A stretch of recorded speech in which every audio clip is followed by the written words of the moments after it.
Welcome to the True Patriot Show podcast. On today's show, we talk Tiger Woods, Colin Kaepernick, new face of Nike, Antifa at it again, STD'S on the rise in America, and much, much more. Stay tuned.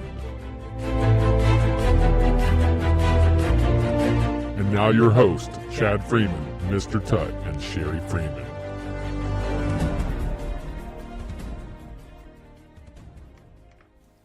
Welcome to the show, everybody. Welcome back to True Patriot Show podcast. I am Chad Freeman, and alongside of me is none other than Mr. Tut. Hey, what's going on? I hope you guys have had a great week. We also have Sherry Freeman with us. Say hello, Sherry. Hi guys, how are you? So on today's show, we got a pretty good little lineup to talk about. I think it's all the important stuff that people want to know about, people are talking about. How was your week been, Mr. Tut? Well, I can't complain. So far, so good. Could be worse, I guess. I know, right? So all kinds of craziness has come out, just today. I mean, it's crazy. I mean, we actually, it's kind of funny when we do this podcast, we're obviously always looking for great content to bring you guys and talk about the big topics that are popular right now. And it's not very often, I guess, that we get so many topics in one day. You know what I'm saying? Oh, yeah. It's like today was just insane. Everything kind of popped off and went crazy. And so, yeah, we're going to start it right off with Mr. Tiger Woods. Tiger Woods, y'all. Tiger Woods, y'all. No, but seriously, so Mr. Woods is in the news because during an interview, and I don't know where the interview was actually, but I believe Tiger Woods was interviewing after a tournament. Yeah, it was a press conference, I think. Yeah, it was a press conference. He was interviewing, and someone had tried to get him on talking about Trump. That their whole goal of this whole press conference was to get him to bash Trump. That was the main thing. That's what they wanted. That's what they wanted to do. And Tiger just wouldn't do it. He basically said in short that, you got to respect the office no matter who's in the office. You may not agree with their politics and what they say or who they are, but you have to respect the office. You have to respect who's in office because he is the president of the United States. So, of course, after Mr. Woods came out and said this and didn't say what the liberal left wanted him to say, of course, everyone went to bashing him. Everybody that's on the left or the Democratic side went to absolutely just tearing him apart. And they even went as far on ESPN to say that he's not black. He is, he's not black. He is, I can't remember what they referred to him as. But his mother is Philippine, I guess. Yeah, his mother is Filipino, and I think his dad is black. So, Tiger Woods refers to himself as a specific race or whatever. But the fact that ESPN went so low, it was like, that's the first thing they said. Tiger, I can't believe you're saying this. Like, he's not even black. He's something else. That's what Stephen A. Smith said on the ESPN show. Wow. What was the show, by the way? What is that show? Because they used to have Skip Bayless on there, and he left because, he wasn't liberal enough, Well, I guess. Skip has his own show with Shannon Sharp. Yeah, that's right. But that's the good show. That's the show that's popular. Yeah. So, Mr. Tut, what do you think on this? Well, I have to agree with Mr. Trump or even Jack Nicklaus said that Tiger Woods did the right thing. Which I agree. Put yourself in the shoes. If you were the president of the United States, would you want people criticizing you and talking about you like that? Well, I don't even think that's the big issue. The big issue is that, obviously the president is prepared to have people talk shit about him.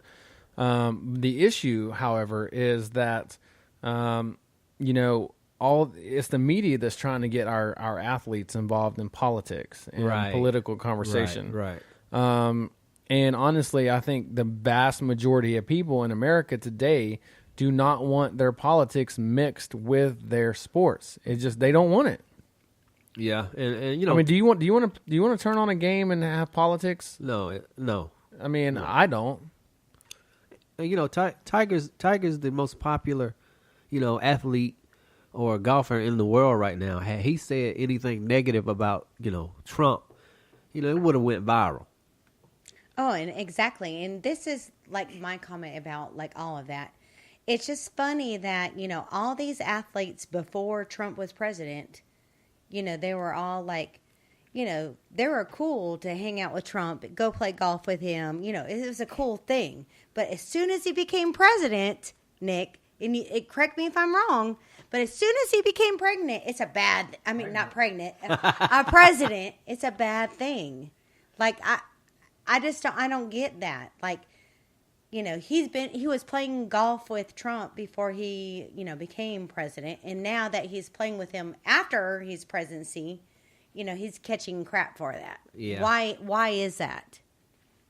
Politics, man. Well, it goes back to the fact if you're black, you're not allowed to be a Republican in America. It's true. It's politics, man. Politics. Mr. Todd, if you went and I mean, how many of your family members are conservative, you think? Like, honestly. We've never talked about this. I'm just curious. You mean conservative with well, just Republican. with money or no, not money. I'm talking about how many of your family members are more Republican leaning? I don't think my family cares anything about politics, to be honest. Really? I mean, Maybe they do, though. I mean, not really. I mean, if it goes well, it goes well. If it doesn't, it doesn't. Oh, well. Yeah. We'll live. Well, the bad part about this whole Tiger thing is that, just like with Colin Kaepernick, which we're also going to get to, we're mixing politics with sports, and Kaepernick, on one hand, intended that was his goal.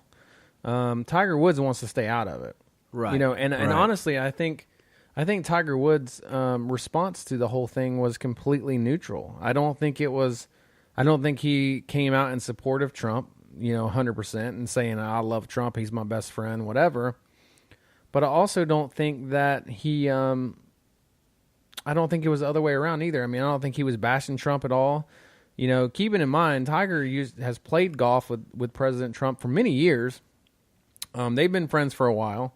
Obviously, Donald Trump is highly connected in the golf game. I mean, you know, he has golf courses, you know, Trump National and all of that stuff. But just the fact that, like, these guys on ESPN, Stephen A. Smith and whoever the other dude is, I don't even know. But the fact that these guys came out and just bashed him. Max Kellerman, yeah. They bashed him for not taking a stance. I mean, it's like, give the dude a freaking break, man. Now, let me ask you this. Had the Colin Kaepernick situation never occurred, and Tiger Woods was asked this question, do you think he would have responded differently? Say, had it been 10 years ago. I don't know. I mean, would Tiger have responded differently? I mean, if anything, Tiger would have probably responded in favor of Trump, more so. What makes you say that? Well, I mean, because, you know, I mean, it's one of the things this Fox Sports 1 analyst had said when he was on Fox News, and he was a black guy talking about, you know, kind of Tiger's response to this. And, you know, he had just said Tiger handled it very well.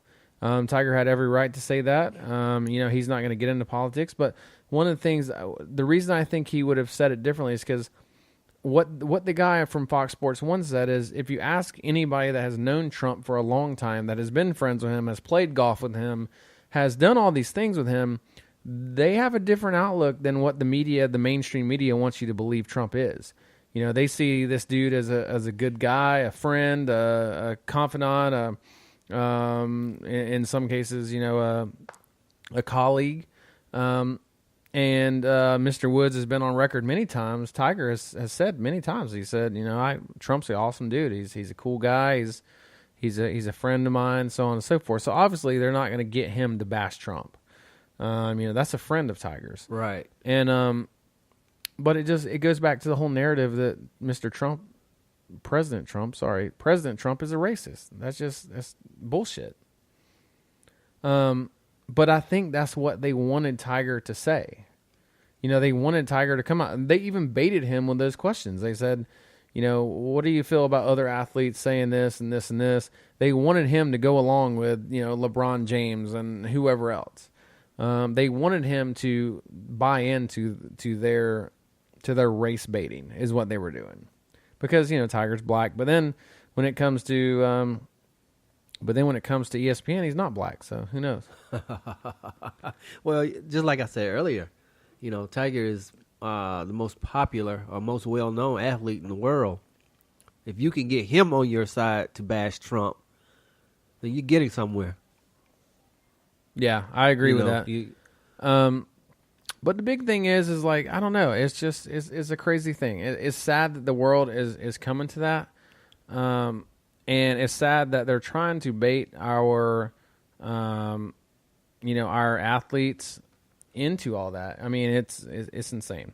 I believe Tiger handled it correctly. I believe he did a great job at handling that. And if you guys want to go to the full story on that, you got to check it out. At least look at the ESPN article, or not article, but the ESPN video on the whole thing, man. I mean, how they have a meltdown. What's the guy's name again? Not Stephen A., but the other guy. Max Kellerman. Yeah, he has a freaking meltdown over this whole thing. He's very angry at Tiger Woods. Which is, I mean, what is your thoughts on this, Mr. Todd? I mean, what is your thoughts? To be honest, I think Tiger did the right thing. Had he given them the answer that they wanted, I mean, his life is already in enough turmoil. He's going through enough drama right now, and that was going to add fuel to the fire. It really truly would have. No, I agree, and it's one of those things that you have to take a step back and just be like, what the hell, man? Like, where have we come? And it goes back to this whole Colin Kaepernick thing. It's what you have to realize is a lot of, and I'm not saying everybody, but a lot of people that watch sports today watch the NFL, they watch college football, they watch all this stuff, man. A lot of those people are conservatives, I mean, and not all of them. Obviously, there's a lot of Democrats and all that leaning left people. But you also have to remember that you do have a very big audience of conservative people. Maybe not so much in terms of NFL anymore, but because I think they lost a lot of people, man. I mean, NFL lost a lot of people over the kneeling thing. Yeah. They did, and for good reason. I mean, here's the thing: if there's a time and place to protest on anything, and when you don't, when you can't get, I don't know. I think Colin Kaepernick's way of protesting was completely wrong. We're going to talk about it in a minute, but that was his prerogative. That was what he wanted to do. That was his risk. He was risking his career, for police brutality. On black people, even though there are more white people per capita killed by police than blacks. But the point is that he had many other platforms to take that, and he chose the national anthem of a patriotic country to do so. And so now Nike has him as the face, which is that's a huge story today, which we're going to definitely talk about. But I mean, I don't know. It's one of those things. It's like, Tiger Woods, he's doing all the right things to avoid being put in the spotlight of saying anything politically. He's doing all the right things. He's doing the opposite of Kaepernick in the terms of, whether he agrees or disagrees with Trump, he is being respectful in the fact of Trump is our president, no matter how bad you hate it. He is our president. People hated Obama as our president, but we had to deal with it, and the same thing goes with Trump. And I believe, and this is the thing, this is what I go back to, I believe that if they would have asked him about Obama in the same context, he would have said a similar response. He would have been respectful. because of the presidency. The thing about Colin, I'm not saying on air. I'm not saying that I agree or I disagree with Colin Kaepernick, but I'm saying that there's been professional athletes that have committed far more, atrocities or did worse things like commit crimes or murder or rape or whatever you want to call it than Colin. This guy just took a knee and, they made him a poster child. But, what about all the athletes that commit crimes? They get slapped on the wrist, fined a couple $1,000 and, back on the field or the court in a couple of weeks or months. But this guy took a knee in something that he believed in. And, he's the worst person in the world now. Well, I understand that a lot of people think that he disrespected the flag or the national anthem and he took a knee. But, what about all the bad athletes that do far, far worse things than Colin did? Well, we're going to definitely get to that because that's going to be, I think, a really good subject here in a few minutes. But exactly what you just said, though, look at what Tiger did and said, or didn't say, I guess you can say. I mean, that's honestly the argument. What Tiger didn't say. Right. It's not what Tiger said. It's what he refused to say. Right. Like, and like, how bad is that shit? I mean, like, how are you going to be ridiculed because you didn't say something? Right. I mean, I don't know. I mean, I'm not that old, but I know this, that in the 33 years of my life, it's weird to me, it's strange for me, and it's crazy for the young kids today to see someone that is respectful of the office of the president in a press conference gets hammered like Tiger has. I mean, what is that telling our young people, man? It's like, it's not the popular thing to do to go be a patriot or to support your president, no matter whether you agree with him or not. I mean, I had to support Obama. I prayed for Obama. I wished Obama the best of luck possible to get this country back to where it needed to be. Obama just simply never did that, in my opinion. And I believe that, you're teaching young people nowadays that just because of, whatever the case is, don't respect authority. I mean, honestly, the president is the ultimate authority in the country. And so when you have so much hatred towards someone of that much power, which is the ultimate commander-in-chief in the United States, what does that tell everyone to treat police like? What does that tell everyone? Do they have to respect police? Apparently not, because if they don't have to respect the president, why the hell would they respect the police? Do you know what I'm saying? I mean, do you know where I'm going with that? Yeah.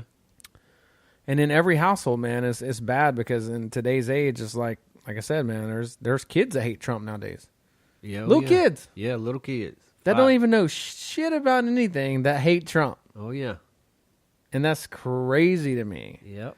And a part of this goes back to there are a lot of liberal teachers out there today. They're I mean, that's just a simple fact, and especially in college. The higher up you go, I think the more liberalism that you find and the more democratic left-leaning teachers. And no matter what anybody says, the older you get, that is imprinted in these kids' minds, whether it be in high school, whether it be in college. Their views, dominate sometimes the discussion in school. And so, especially when you're young and you're going through high school and all this, you think that your teacher knows everything. They're a genius. You're going to listen to everything they say because you're taught that your whole life. And so it's like, I don't know, in some ways, our kids are being programmed today to believe a certain way. And instead of just like when you're not programmed, but just like when you're grown up based upon a religion, it's kind of the same thing in schools. And we kind of talked about. So I don't know. This Tiger thing is worrisome to me because, obviously athletes are not safe in any way they look at it. They can not say anything or they can say everything and they're still going to be ridiculed. If Tiger would have came out, the only way Tiger would have been safe is if he would have came out bashing Trump. It's the only way. Wow. It's the only way. Wow. If Tiger would have came out and said Trump is racist, that would have been the ultimate number one response they were looking for. Well, maybe he would have started back winning.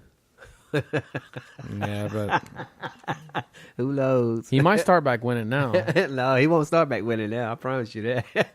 And now with these analysts. No, because Tiger didn't start sucking until his wife found out he was cheating.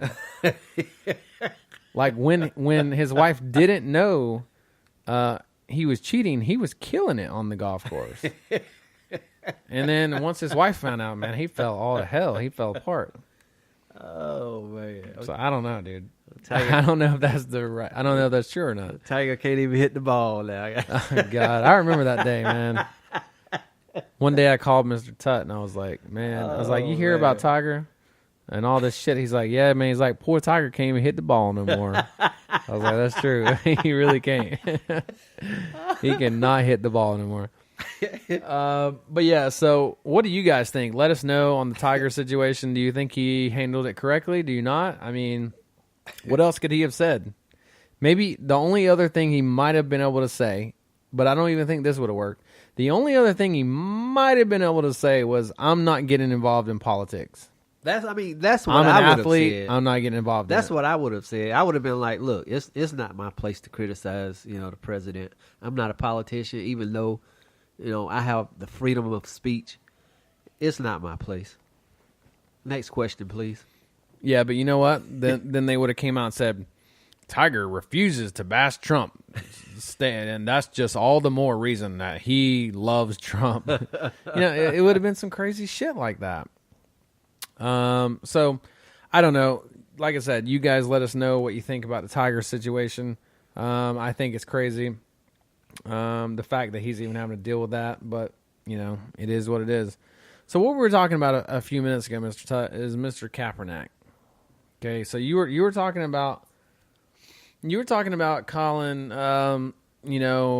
there's other athletes in the league and it's funny. I'm glad you bring this up because it is a valid point that you make, and we'll dive into why it's different, I guess, or why I think it's different. But you had said a lot of people will get a slap on the wrist for doing more major stuff, in your opinion, right? Beating their wives, doing right. whatever. Right.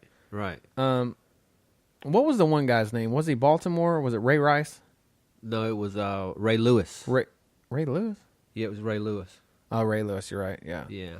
Yeah, Ray Lewis, and he beat his wife, but did he get suspended, or is he? Well, no, he was accused of murder.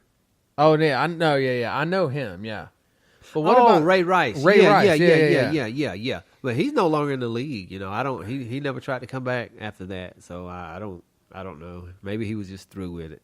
He could have came back, I'm sure, but and I think that was But what you were saying is, I do agree. There are players out there that do get slapped on the wrist for doing, well, in some people's mind, worse stuff. But like with Ray Rice, he's no longer in the league. But it wasn't because the NFL, pushed him out or anything. He just never came back. But I don't think nobody pushed Kaepernick out either. Well, they refused to sign him. Nobody. He may not have been suspended, but nobody will sign him. Well, but how much of that do you think is because Kaepernick was not good enough as a starting quarterback? Kaepernick was a great quarterback, in my opinion. He had a very strong arm. He could run the ball. I mean, he was one of the top. To me, he was top 5 quarterback during his time in the league. Well, why did they? So my question is, why did Alex Smith come in? Alex Rice. Sorry, I'm still getting Ray Rice. Alex Smith came in before the national anthem thing. Alex Smith came in in replace of him because he just wasn't performing. Alex Smith was there before Colin Kaepernick was. He was there first. Yeah, he was, but Kaepernick was the starter and then got replaced by Alex Smith. Because he just wasn't performing. Right. Well, the team wasn't either, so, I mean... And he wasn't, but... With him being the quarterback, he's going to get blamed first. Yeah. But I guess my point is that everyone makes it out that Kaepernick is out of the league because of what he did. Now, If that's true or if it is, I don't know. Well, I don't mean to cut you off, but No, you're good. There's quarterbacks that have less talent than Colin, and they get signed every day. You know, I mean, See, I don't know. I don't know if I agree with that. yeah, oh yeah, They might get signed, but they ain't starting. don't matter. He don't have to start either. He could be a backup. They still won't sign him. Okay, so you're right there. But would you sign him as an but listen to me clearly before you answer. If you as an NFL team owner spent billions, because that's what it costs to buy a team. You know, I think the new Panthers owner spent like $3 billion or something, $2.8 billion on that team. Would you sign him knowing how much money you got wrapped up in your team and knowing that a lot of your fan base are patriots, they're Americans that believe in, you know, respecting our flag and respecting our soldiers and, you know what I'm saying? Would you sign him as a mediocre quarterback, in my opinion, and risk all of that? Would you sign him? I mean, yeah, I would sign him because just like I said earlier, See, I don't believe that. there's been players that have done far greater, worse things than Colin Kaepernick. I mean, he didn't commit any crime. He's not not a criminal. He hasn't been charged with a crime. I mean, he did what he believed. He was standing up for what he believed in. I mean, I can't blame him for that. Okay, but if I said I was a Satanist and believe that Satan is almighty power, that's not illegal, but is it right? Is that your opinion? No, it's not my actual opinion. But No, what I'm just saying is, if you believe that would be your opinion. yeah, if I believe that, which obviously I don't, but my point is that it's not illegal, but is it the right thing to do? Is it a right thing to say? Is it, would you not look at me like, what the hell are you doing, man? What are you saying? Well, see, here's the thing with that. I probably wouldn't have anything to do with you because at the end of the day, I know if I do have anything to do with you, I'm going to be judged from a higher power in the long run. Yeah. So, yeah, I wouldn't have anything to do with you. If I accepted you and you said that, I'm going to be judged for that. All right, now listen. Okay, so we got the Kaepernick thing, and we've not even got to the Nike thing yet, but we're going to get that because we want to work this story up a little bit just to dig a little deeper and get both of our opinions. Okay, so you got Kaepernick. Why are no white NFL players? Why are none of those kneeling? There's been several. I've seen several white. Okay, yeah, in support of Kaepernick. Yeah. But why? Last But year, yeah. why was there never a white NFL player kneel before that? And the reason I say that, Nobody did. no, I know, but the reason I say that is because there's more white people killed by police that's per their choice. capita. That's their choice. If they want to stand up for what they believed in, they have that power. So do you think? I mean, and I'm not going to put you on the spot, but like, do you not think it's disrespectful completely to kneel for a flag?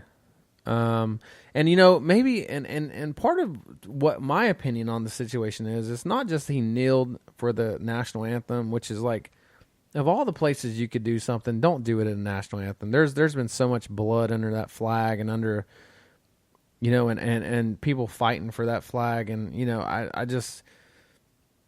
I don't want to hear the whole, I fought and died for your freedom to kneel. That's bullshit. I've heard the left say that. That's complete BS.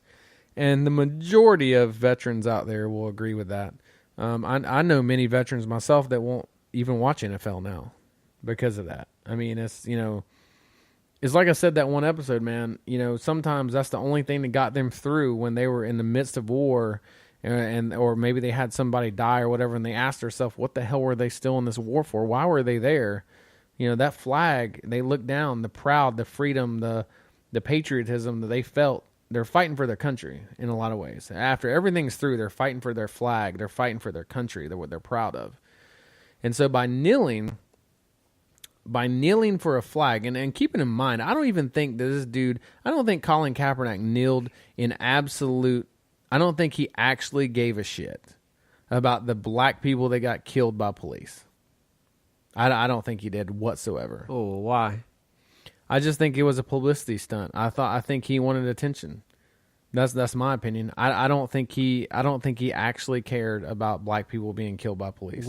Because if you actually give a shit about black people being killed by police, instead of trying to make a big hoopla about it, you're going to take the millions of dollars that he was making at the time, and you're going to spend it in some ways trying to fight this. You're going to go to your legislators. You're going to do this. You're going to do that. I understand he wanted to raise awareness, but he's a freaking celebrity, man. He could raise awareness about this in a press conference. He could raise it on Twitter. He could raise it on YouTube. He could raise it on Facebook.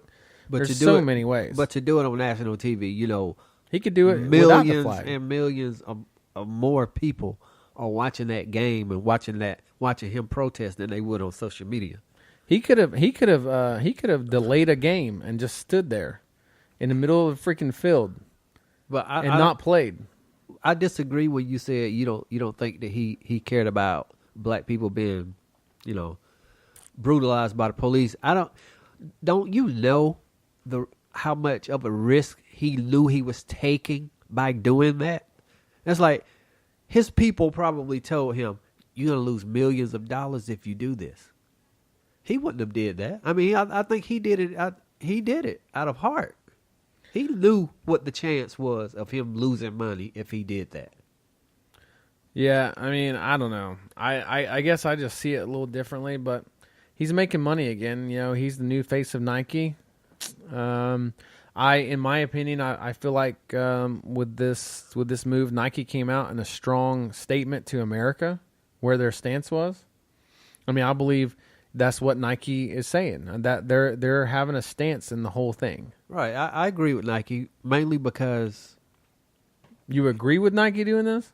Yeah, I mean, they're not doing anything wrong. I mean, what people have to understand is that Colin Kaepernick didn't do anything wrong, and Nike's not doing anything wrong.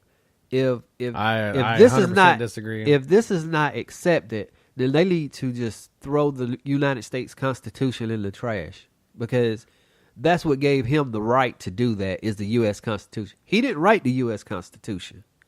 I'm not saying that it's illegal. The forefathers did that, so you have to blame them for writing that in. He's just following the Constitution. He has that right. I agree, he does, but he 100% has a right. But just because you have a right doesn't mean it's right. I mean, you have a right to... you have a right to cuss out anybody you want or say anything you want to somebody. You have a right to cuss out a cop, or hell, you have a right to cuss a little kid out if you want to, an infant. Wow. But does that make it right? Because I don't think kneeling for a flag makes it right in protest. I mean, because I don't know if you remember, but kind of not long after all this happened, people were burning flags in the streets, and they were stepping on flags that were burning, and there was even one video. It showed a FedEx guy was riding by in his FedEx truck, saw these people surrounding a flag, and they were burning it. And he gets out of his FedEx truck and grabs the flag and puts it out, and they're trying to beat him, punch him, and all this shit because he's trying to protect the flag. He was a veteran, just so happened to be a veteran that fought and fought so hard for the flag and went through hell for the flag. But it's these overpaid baby-ass sissy athletes like Colin Kaepernick that want to make a statement, and, that would never probably be brave enough to be a soldier in the United States military. They would never be brave enough. They're only brave enough to hopefully go out there and kneel for a freaking national anthem. Look, my point is that he's kneeling for a cause that is just... But it's just not just in black people. I mean, we've already talked about this. I agree that there is police brutality out there. I agree that there is corruption. I believe that there are bad police officers. I believe that the police and judicial system is completely screwed in this country. But it's just, but you still don't need to disrespect our country to get your point across. I just don't think. Because do you think that helped his point? I mean, do you think by what he did, do you think that helped his point? Do you think that brought more awareness to police brutality? Because if, in my opinion, all it did was turn people against his message. Because I believe the way he did it, I believe it turned people completely away from anything that he gave a shit about, because the people that are going to agree with him are already going to be aware of the message. So if you're going to make awareness to a message, you're going to make awareness to people that don't already know as deep maybe as you do about the problem. And so those people that may not know as deep as you do about the problem are going to be turned away immediately when you're disrespecting their flag and their country. So you're really not doing any good. You're just screwing yourself. Well, has the percentage of police brutality among blacks gone up or down since the protests? I don't know. I have no idea. But since the protest, you could say, I have no idea. Obama's out of office though, so it's probably I don't know. Trump's pro law enforcement. Obama was anti law enforcement, it seemed. So I don't know. I don't know if it's went up or down. To me, it's probably been about the same. The difference is we don't have a president that's hyping the violence now, as we did with Obama. Back then it was like there is. Obama came out in speech saying there is police brutality. We do need to fight back, and we do need to take a stand, and all this crazy shit. And this is, because of your president of your country comes out in kind of protest and in support of these rioters and all this shit. It just made the situation worse. So, is there more black people that's got killed since, I don't know. What I do know, though, is still that there's more white people killed than blacks per capita. That's taking that's taking how many black people we have in the country, how many white people. There are still more white people killed by police. So it's really, but that's what we're not understanding is, here's the problem. Instead of coming together on an issue in a whole, because look, if people looked at the situation, they said, look, okay, we do have a problem. We have a problem with police brutality. We do have police killing unarmed whites, blacks, Mexicans, whatever. If either race would not have made it a race issue, then don't you think something more could have been solved by everyone coming together instead of one race saying it's whites killing blacks? What if the white people came together with the blacks and the Mexicans and all of that and said, look, we have a real problem in this country. Us as a whole, us as Americans are going to come together and try to put a stop to this.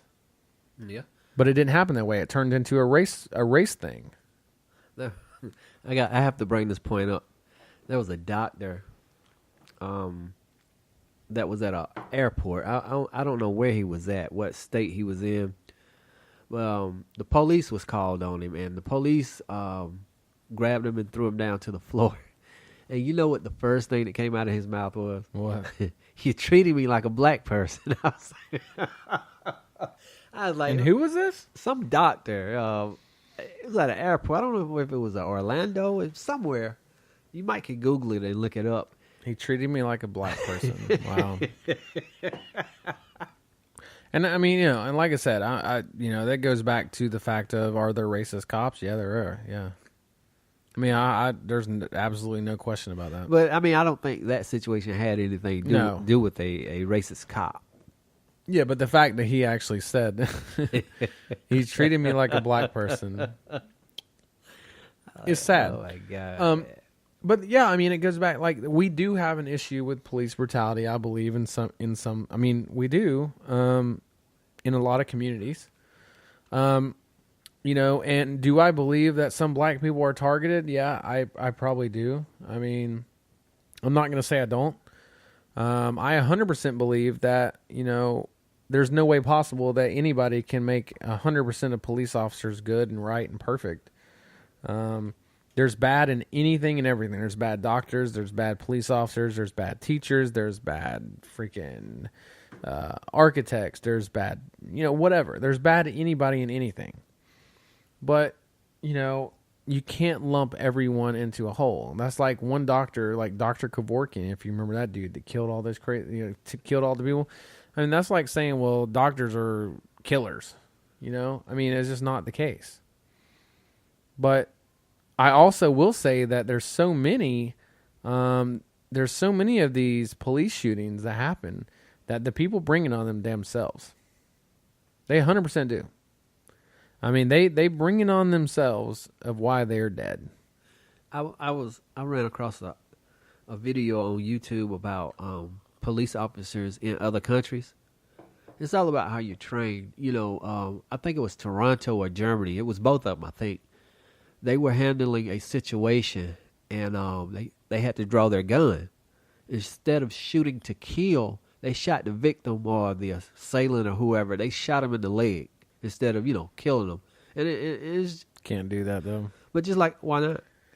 Because, I mean, in police academy, you're not trained to stop. You're not trained. You're trained to stop the threat. And if you already have to pull your gun to shoot somebody, then that means you fear for your life. That means you fear that your life is in immediate danger. So you can't risk shooting someone in the leg, because if you shoot someone in the leg that actually has a gun, they're going to still shoot your ass. Right. So then you're weighing a thing here that says, okay, well, you obviously didn't. In court, an officer would be torn apart if he shot someone in the leg to stop them. Because that's in America. Yeah, but the reason it would be torn apart is because someone would question and say, well, if you really thought your life was in danger, you wouldn't have shot him in the damn leg. So then you just shot him just to stop him, and that's bullshit. That's why they don't do it. That's why in the police academy now they don't have scores anymore. You either pass or you fail. Because in the police academy they don't give you scores anymore, because if you shoot someone and that family or whoever takes you to court, they can prove that, hey, look, he scored perfect, or whatever, he didn't have to kill him, or whatever the case is. So it's either pass or fail in law enforcement in most states now. They don't give you a score. They don't tell you how great of a shooter you are, or how shitty of a shooter you are. But a big part of that is because it's the court thing. I don't. Like I said, there is police brutality. There is 100% police brutality in this country, but I don't. But it's across the board. And the moment that America wakes up and realizes that if we came together instead of separating ourselves racially, it would be a million times better country. I mean, if we were all together as a country and we didn't like a government or a politician or whatever, we could do something about it. But we can't. Because I think because there's so much out there that, what is a good president and what is not? Who is someone that is and who is someone is not? But the media is very much to blame for dividing this country. And also, what people have to realize, until America realizes that we vote politicians in to work for us, to do the work for us. We don't work for them. But that's the mindset that, as Americans, that's the mindset that we are in. They work for us. Yeah. We have the power. Yeah, and you vote the people in. Right. We have the power. The funny thing is like everyone's like, if you watch the news or you watch anything, you would think that, half of America didn't vote for Trump, because you would think if you watch TV,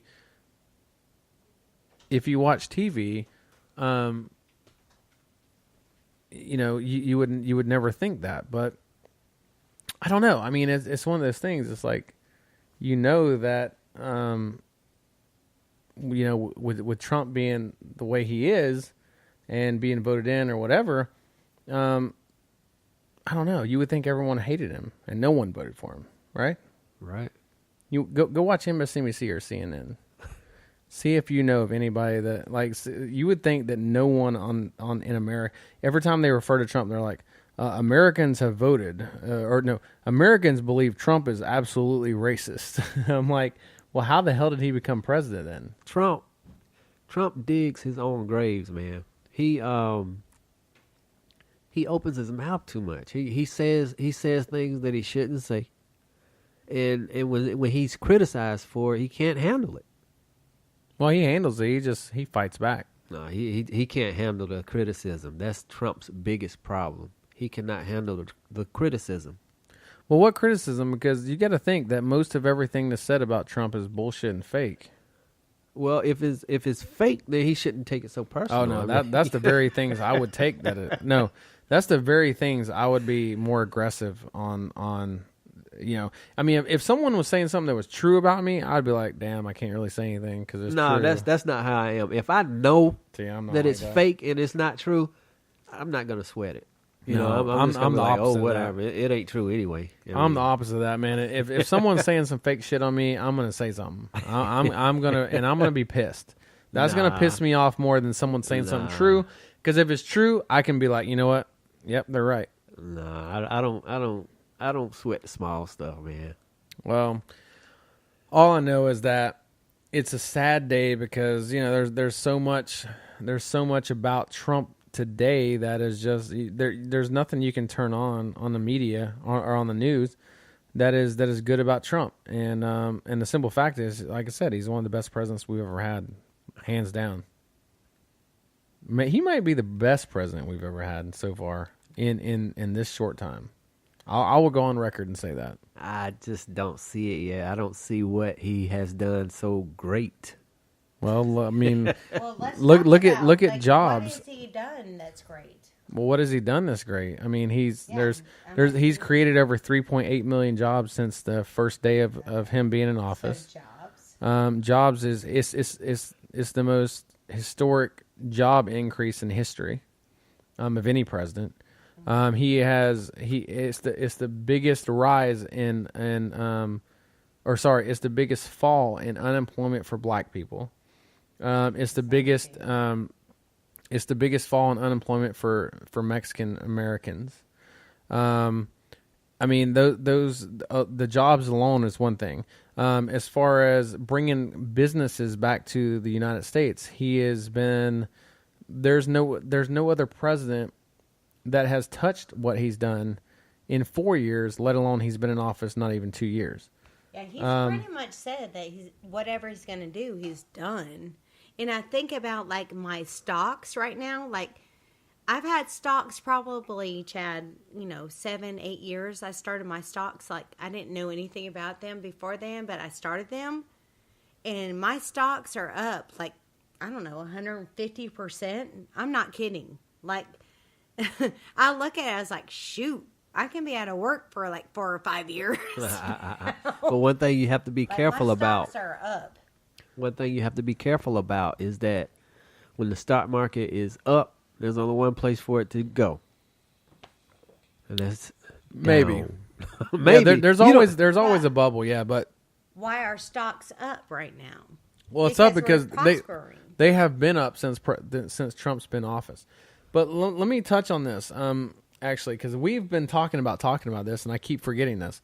But Sherry's mom lives in Chicago, and this is the tax thing. Oh yeah. So this is just something else.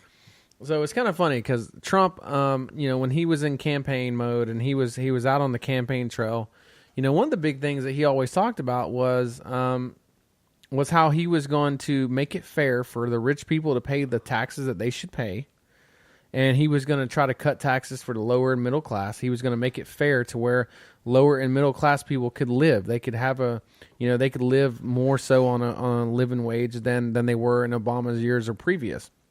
And there was something he always said was, and you know what, the one thing Democrats always said during the campaign trail was, oh no, Trump's gonna protect his own. He's gonna protect the rich. He's gonna make it easier on the rich. He's gonna make it easier for them to not pay taxes. They just thought that Trump's gonna do all this shit to the rich people, man. He's gonna make it life so easy for the rich. But what's funny is because Sherry's mom, she was a Trump supporter, for a while, and also keeping in mind Sherry's mom is also in the higher tax bracket. So, one of the highest, or maybe the highest, whatever. They have money. And her and her husband both have a good bit of money. I know that Sherry's mom was a Trump supporter, and I think she still more so is. But now she's pissed at Trump because they're rich, and they're having to pay an ass ton of taxes now. It's went from them getting through the loopholes of, hey, I'm rich, don't have to pay that much, to now I'm rich and shit, I'm actually having to pay taxes. Just like Trump promised on the campaign trail that he was going to make the rich people, he was going to hold them accountable. If you make more money, you got to pay more money. And And everyone said, no, that's bullshit. That's not true. That's not going to happen. Trump is going to be for his own people. But this is living proof. This is an actual thing. This is an actual real life experience that we know, that we are, a part of, that it shows that Trump was not bullshitting when he said it on the campaign trail. He just wasn't. And he is helping people in the middle class and lower class lower taxes. So, if we want to talk about, what is Trump doing? What has he done better? Blah, blah. I mean, that's two major things. Let's talk about the black unemployment rate. Let's talk about, let's talk about welfare. Trump's getting people off welfare. He's not going to sit there and support your ass for the rest of your life so you can go and have 48 kids and make $59,000 a year by just having kids. It ain't going to happen. Yeah, that shit's over with. And unless your Democratic leaders can take control, your days of living off welfare, if you don't have to, are over. Well, I'm not I'm not so sure about that though. No, it's still the same. No, it's not. He's making steps to make it harder for people to stay on welfare. He's making it, he's creating jobs, and he's also making it harder for people to stay on welfare.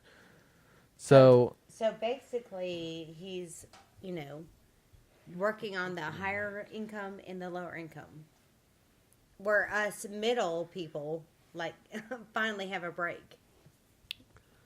Well, we don't really have a break. We do, but, and he's also making it easier for businesses, tax-wise. What they're doing is cutting out the middle class. Either you're going to be rich or you're going to be poor. There's not going to be any in-between stuff. You're either going to be rich or poor. I don't know. I don't believe that. That's where it's headed. Why do you think that? I do a lot of research, and from the way it's looking, that's the way it's going to be. But why do you think that? I mean, what is it that is saying that to you, that it's going to cut out the middle class? You just have to, let's say for instance, when I was living in New York, a lot of things that I researched on the internet, I saw it in New York. It was like, wow, these people are really telling the truth about what's coming to pass and what's happening and all that stuff. And, in New York, it's like, if you live on a street and you say you are a middle class person, you making $30,000-$40,000 a year, 3 or 4 blocks up the street, you got millionaires. You're gonna be rich or you're gonna be poor. There's not gonna be any middle class. Yeah, that's everything. For some reason, everything starts in New York. For some reason, I don't know why. It starts in New York. Well, there are places. I believe there are towns and cities now that you're either rich or poor. Well, that's where we're headed. New York is probably about one. It's really close to that. Yeah, because you got to be rich in someone's eyes to live in New York successfully. Exactly. Or you can be poor. Or you can be poor and do it that way.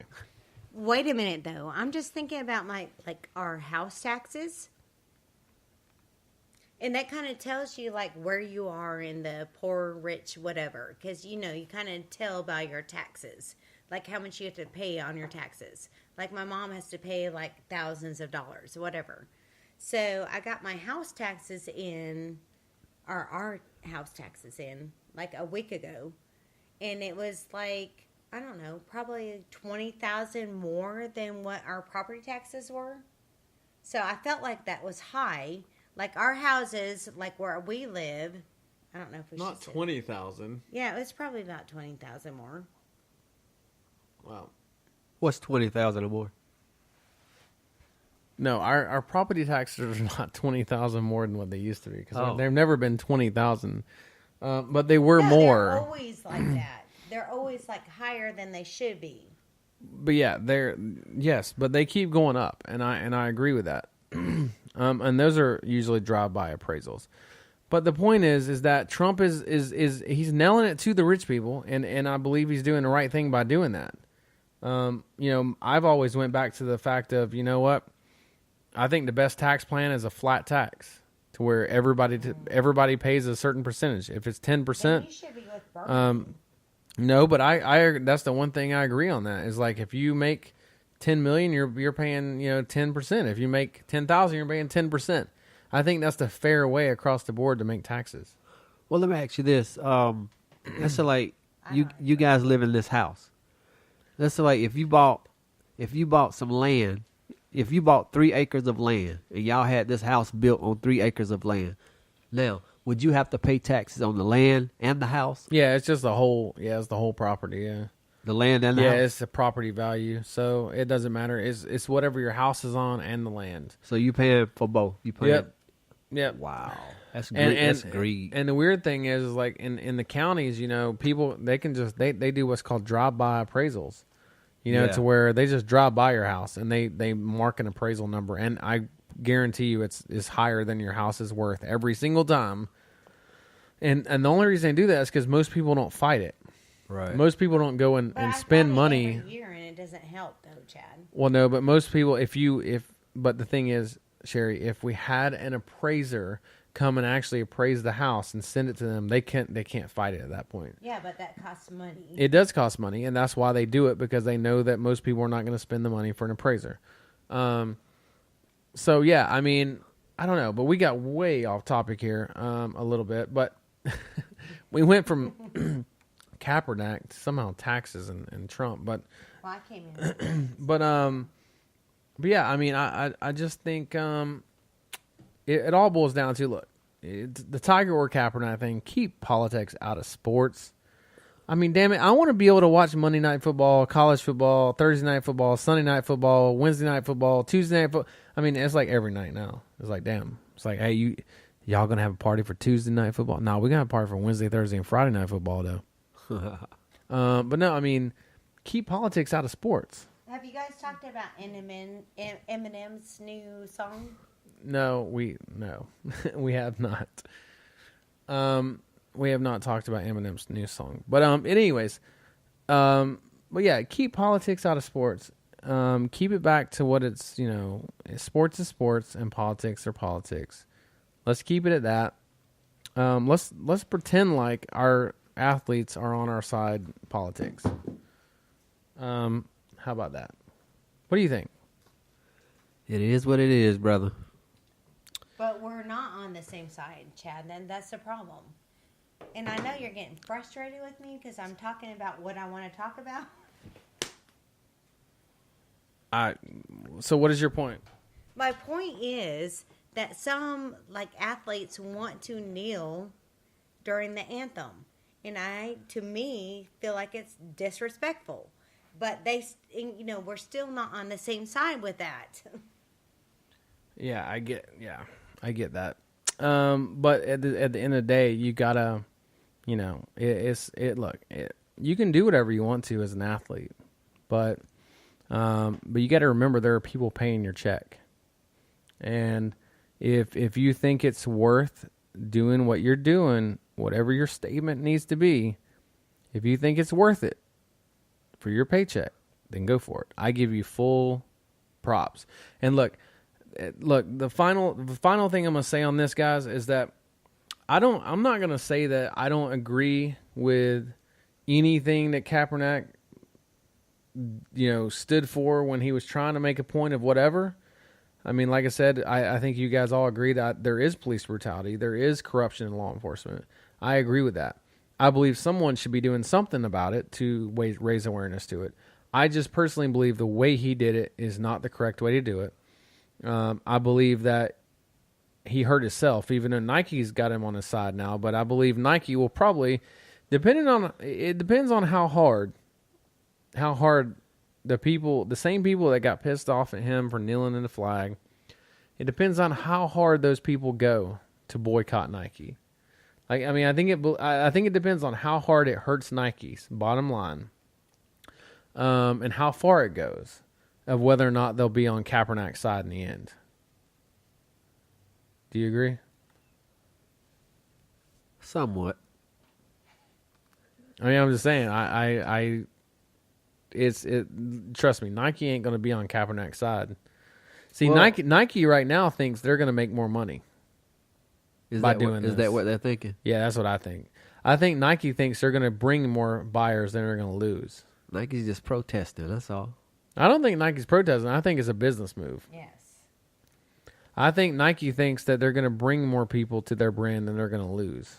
Yeah, I agree with that. I think Nike's going to stick with him to the end, and then when he gets back into the league, it's going to pay even more dividends for Nike for doing what they did. You know, the crazy thing is, though, is the way media is today. It's like something like this can happen with Nike and Kaepernick, and then, you know, a week later, everyone forgets about it. No one even remembers that shit happened, and it's some other scandal. It's something else everyone's pissed off about. Yeah. And then a week later, the media diverts your attention from that to something else. Yeah. And then it's something else, and it's something else. And it's like, so if you are a major company, and today you could really do anything you want to in most cases, unless you're Alex Jones and you are a conservative, big voice. If you're a conservative big voice in 2018, watch your ass, because you're not one of those safe people that can say or do whatever you want and get away with it. Alex Jones will teach you that. And it ain't just Alex Jones, man. There are multiple conservative news channels, YouTube channels, websites being censored. I'm already, like I said, I'm already seeing that on our website and just in some ways. And, you know, it's weird. You know, those Google algorithms, man, those Google bots, man, when those bots search your website, your YouTube, your whatever, they look for words like conservative. They look for words like anti-Trump or not anti-Trump. No, they love that shit. They look for words like anti-liberal or anti-this or liberal. They look for words like that to censor you. And that's how they catalog you further back in the list. And I already see that with our website.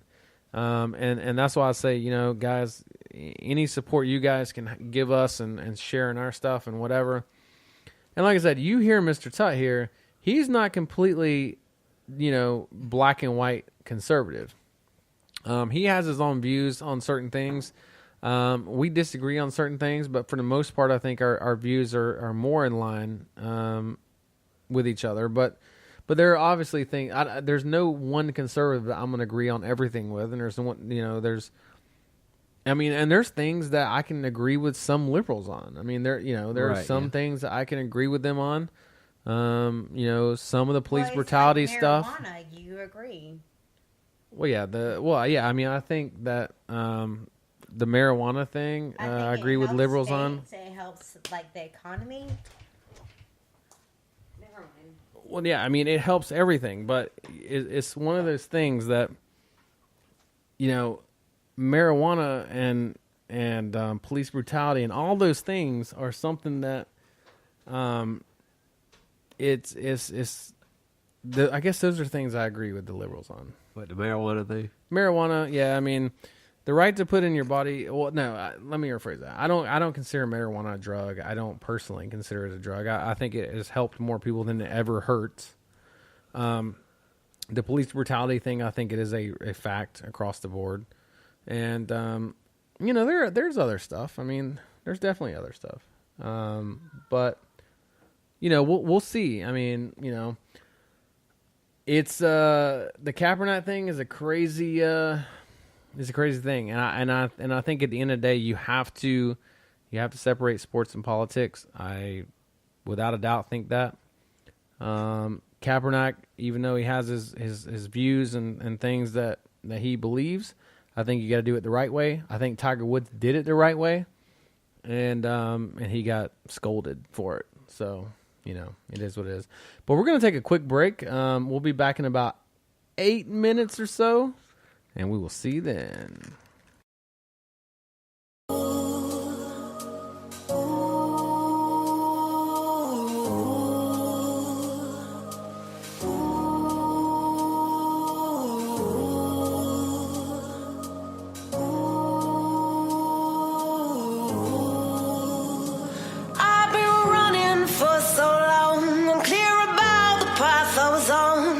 I was breathless, my heart restless.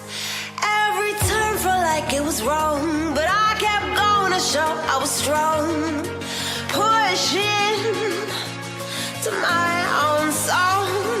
But you came, you made me see the weight I put on me was too much, too tough to heal.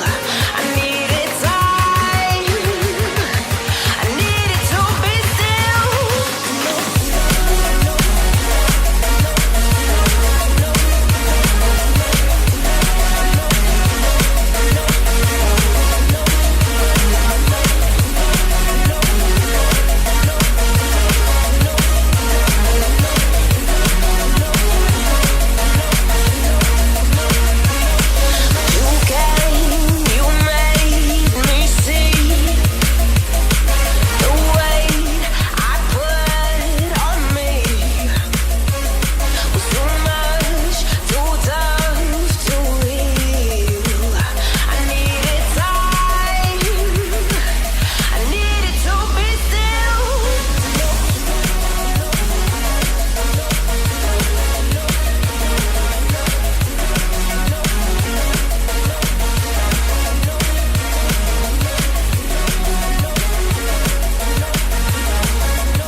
All right, everybody.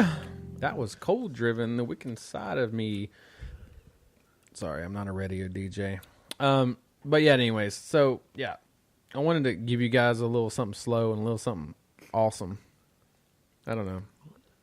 I wanted to try to do something different tonight. I wanted to do like a fast kind of rock song, and you know, well, it's not really slower. The other one was kind of like, I don't know, like electric. It was that the new stuff, man, where they don't use actual instruments. They just, that's music these days. Yeah, we both came from music, everyone. Just so you know, we know a little bit about it. Oh yeah.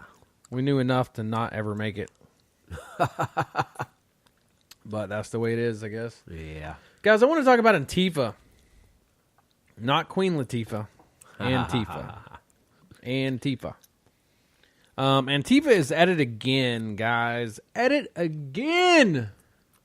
Like, what the hell is wrong with these people, man? Crazy, man. Crazy. You know what Antifa stands for? Is anti-fascist. Fascist. Is how you say it. Fascist. Is that right? And they call Donald Trump fascist. But, yeah, they're at it again. Sucker punching Trump supporters and pepper spraying them and macing them and all this crazy shit. There's actually a video out there. You can probably look it up, but it's one of these Trump supporters that is walking down the sidewalk, and there are a bunch of Antifa people behind him. And most of these losers, they wear like black, bandanas around their nose and mouth and all that stuff to cover their face. They wear all this stuff, and so this Trump supporter was walking down the street minding his own business. These guys came up behind him and threw like some kind of bottle at his back, like as hard as they could. And so obviously it pissed this dude off, which it would have me. And he came back and said, what the hell you want to do? Don't fucking throw bottles at me. Whatever ensued. And so as he was talking with this Antifa crazy psycho, some Antifa dude came beside him and sucker punched him right in the face. And then there was two other dudes that pepper sprayed him with these like bear spray. It ain't just regular pepper spray. That shit's bear spray because it's like really strong.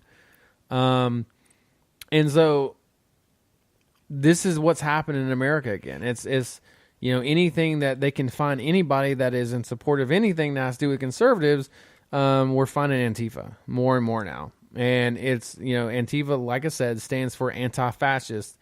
But if you really look at what the fascism definition is, it's actually Antifa that is the fascist, which is crazy. But do you not understand, guys, that these Antifa people are what is there is a growing sickness, disease in this country, and it is people like this. And these people are the offspring of the disease. Like if you go in remission from a disease and then you get it again, Antifa is that getting it again. So, I mean, I don't know. What do you think the deal is with Antifa, Mr. Tut? Well, I think you should not wear your Trump gear. Or maybe you should. Just to keep it safe, keep away from the Trump gear. I don't want to get jumped on walking down the street with my Trump shirt on. But I mean, I guess at the end of the day, it's like, where is the country going, man? With you can't be in support of a president of the United States without getting assaulted. I thought it was funny after the election. A lot of people came out and said, "Oh man, these Trump supporters and these Trump rallies get violent. I can't believe it. Look, this is what Trump rallies are." And it's the Democrats and the Antifa people that are coming there to start fights with Trump supporters. So they say. No, it is. So it's they 100%. And the reason I say that is because we've been to a Trump rally. We've been to a Trump event, and there were those assholes outside waiting on everybody. But they were not inside. No, they were not inside, but they were waiting on everybody outside to start fights. But I saw on TV during his campaign, this was happening on the inside. Oh, yeah. I mean, they had to grab him off stage and all. Oh, yeah. Well, I mean, it happened today in the Supreme Court justice hearing. You know, we're about to nominate a new justice. It was the confirmation hearing today or whatever, and you know, there were some protesters in there screaming. It's actually on our website, truepatriotshow.com/news. If you go check it out, there is the story on the justice hearing. There were protesters in the hearing on live TV that just kept yelling out, and it was like one after another, after another, after another. And the funny thing is that the damn security, like, it took him 20 minutes to let these get these people out of there. They just kept yelling, and then they would shut up, and then the cops would come over, and they would just like whatever, and then they would like the hearing would start back, and it was on like 80 different channels today for like 4 hours, and then they would come back, and they would be like, and then 5 minutes later, these people would be in the background, like screaming again, and then the cops come over and tell them, "Hey, this is warning 2." I mean, this is on live TV. I've never seen it take so long to get someone out of a freaking building or a major meeting like that until today. And I was almost like, all right, dude, obviously, because I mean, you know, obviously it's Democrats and Republicans in there that are talking to the nominee, and the Democrats obviously are ripping this dude a new ass, and the Republicans are saying, hey, blah blah. But I've just never seen them take that long to get protesters out of a room, a congressional hearing. Wow. I mean, literally like 15 minutes for one person. And then as soon as that person would finally be kicked out, someone else would start talking shit.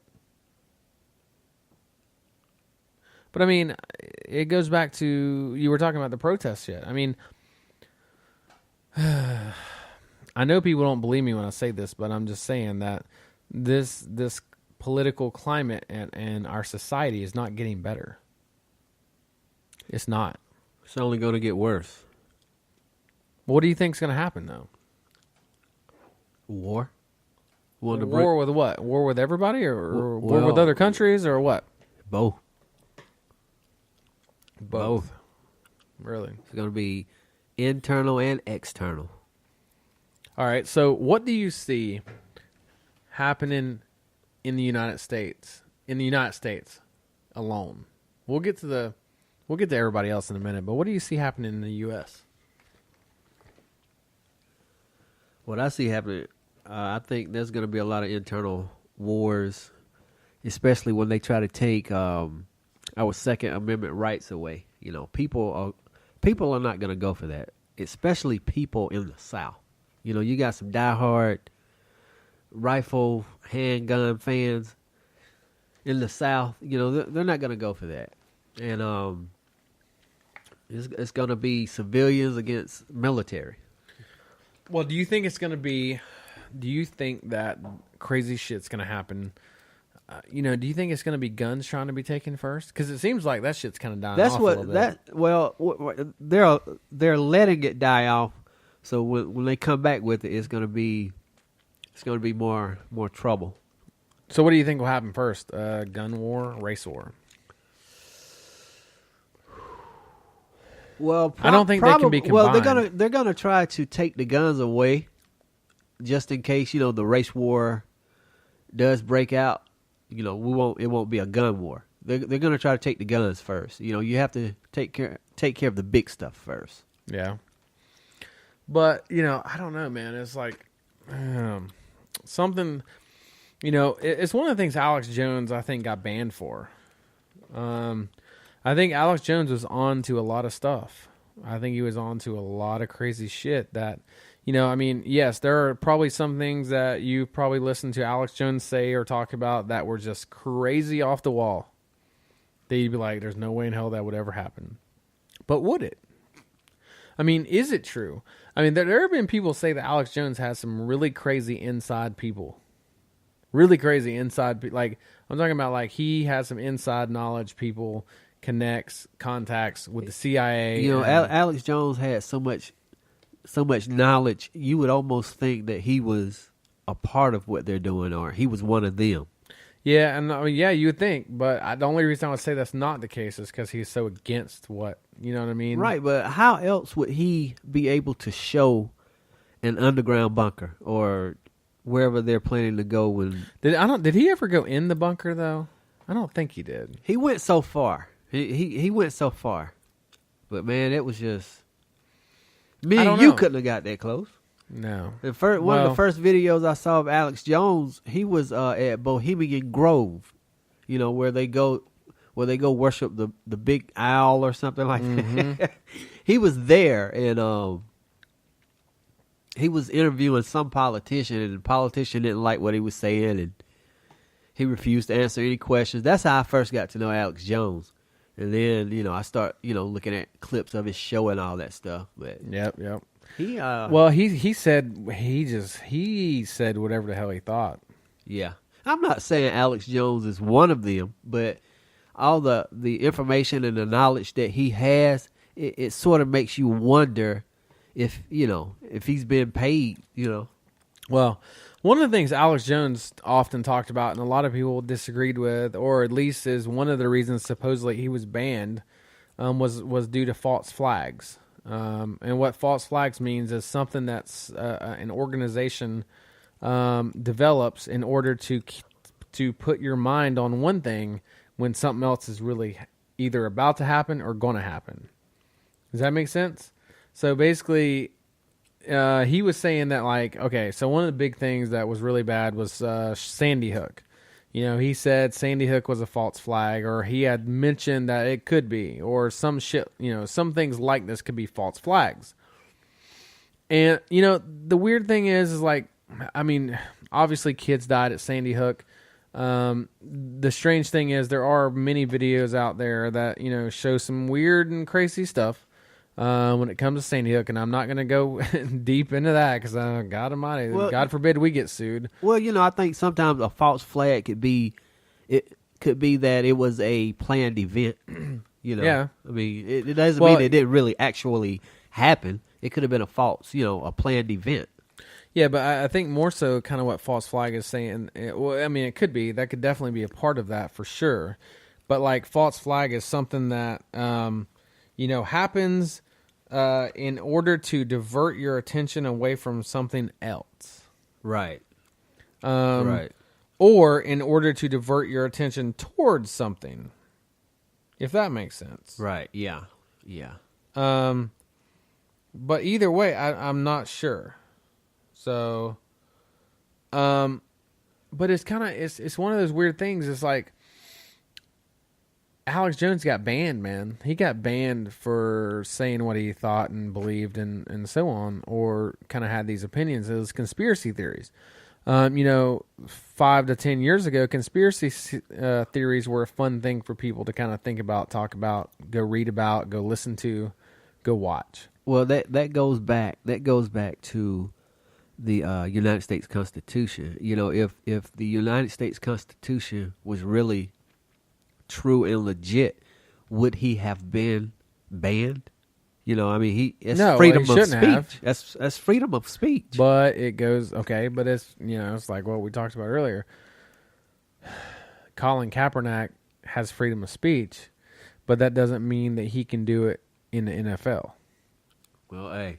And the same thing with Alex Jones. He has freedom of speech, but he can't necessarily do that on YouTube. Because YouTube owns him when he's on their platform. Yeah, but it's if the public is viewing YouTube and the public is looking at the NFL, if it was private and internal, it'd be different. If we were at work on a job, we said something offensive to the company's officials, we could get terminated right on the spot.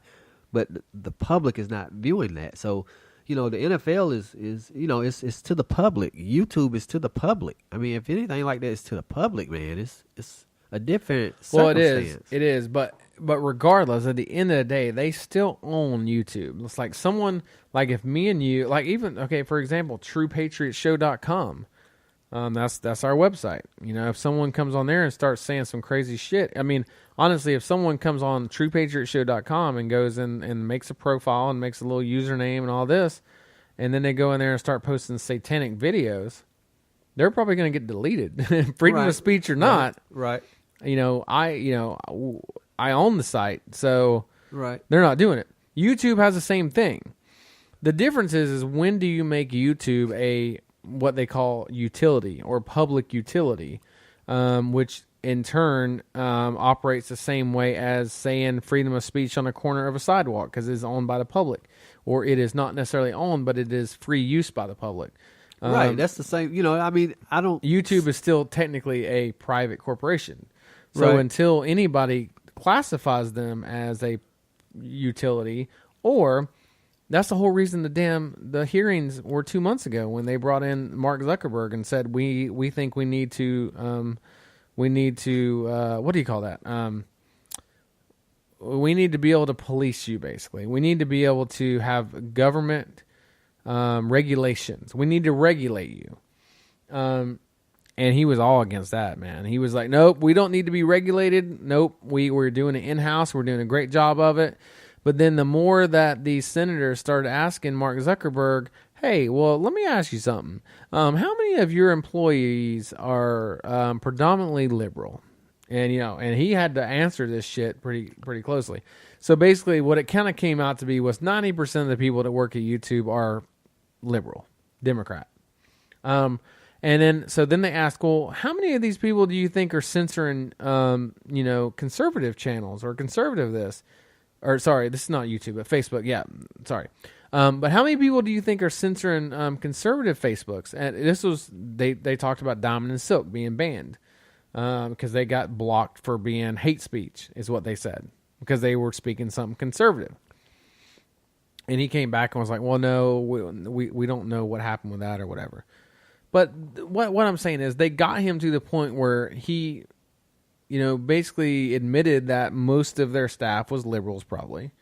But somehow he got out of that with not being regulated. I know it wasn't like right then and there, we're going to regulate you or not. That has to come a law and push that and do all that stuff. But Facebook and YouTube should be regulated.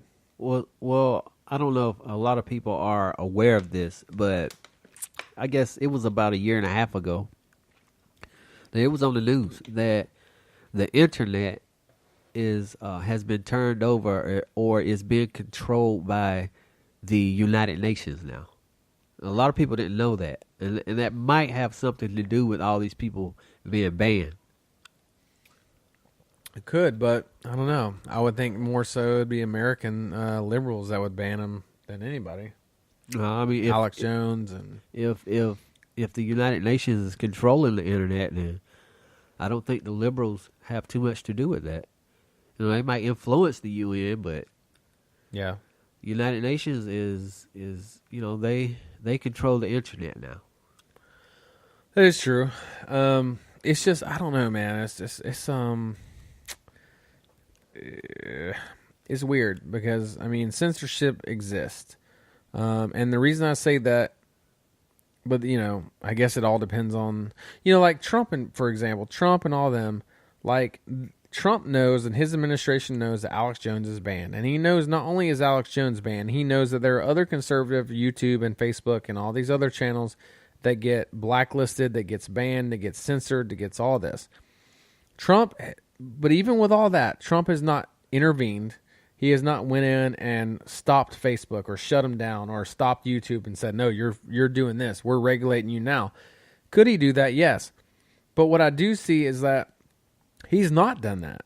That's one of the things that like a dictator would do. If a dictator wants to do something like North Korea, man, you don't go over there and get on the internet. If you do in any capacity, it's only websites that all are pro North Korea, leaders and so on and so forth. That's a dictator. But, Trump knows that all this craziness is going on. Trump knows that there's censorship going on in mass media right now. That's without a question.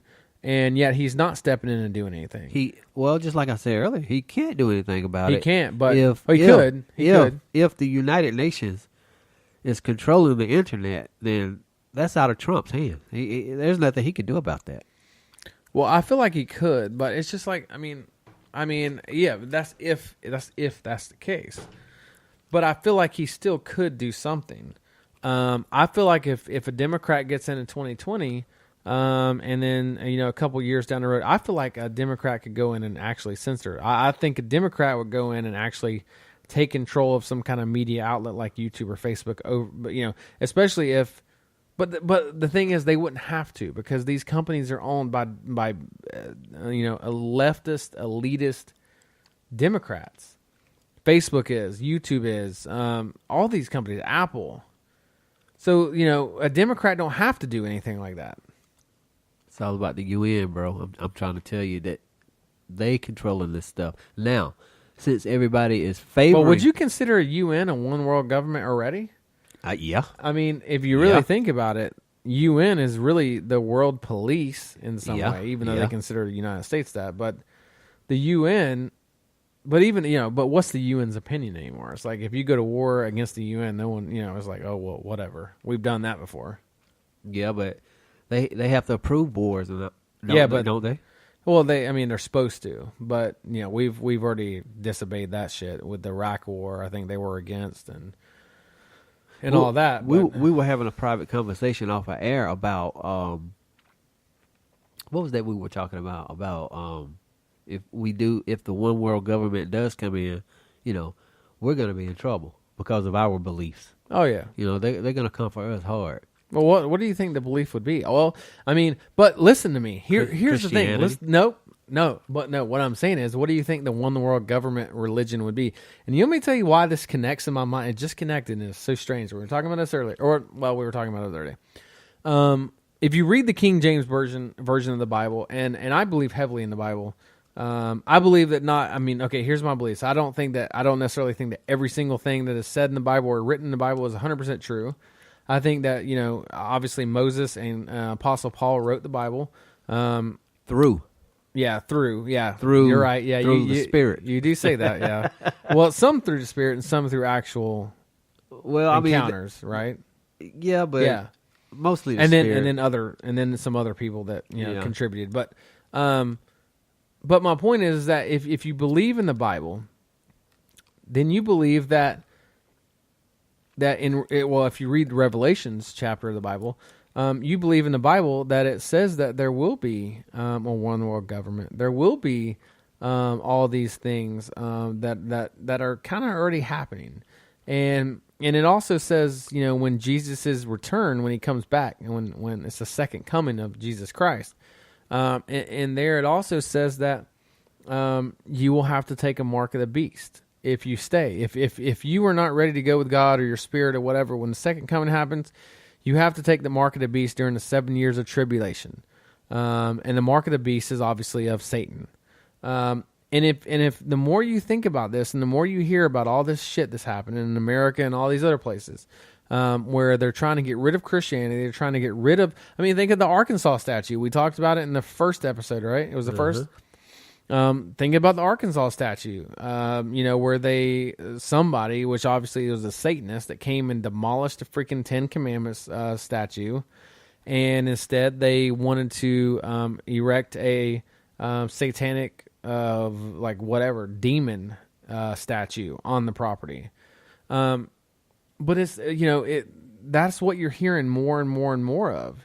And there are more atheists, and there are more, and atheists, I think, have a tendency more so to believe in more of a satanic thing than Christianity, if they're going to believe in anything.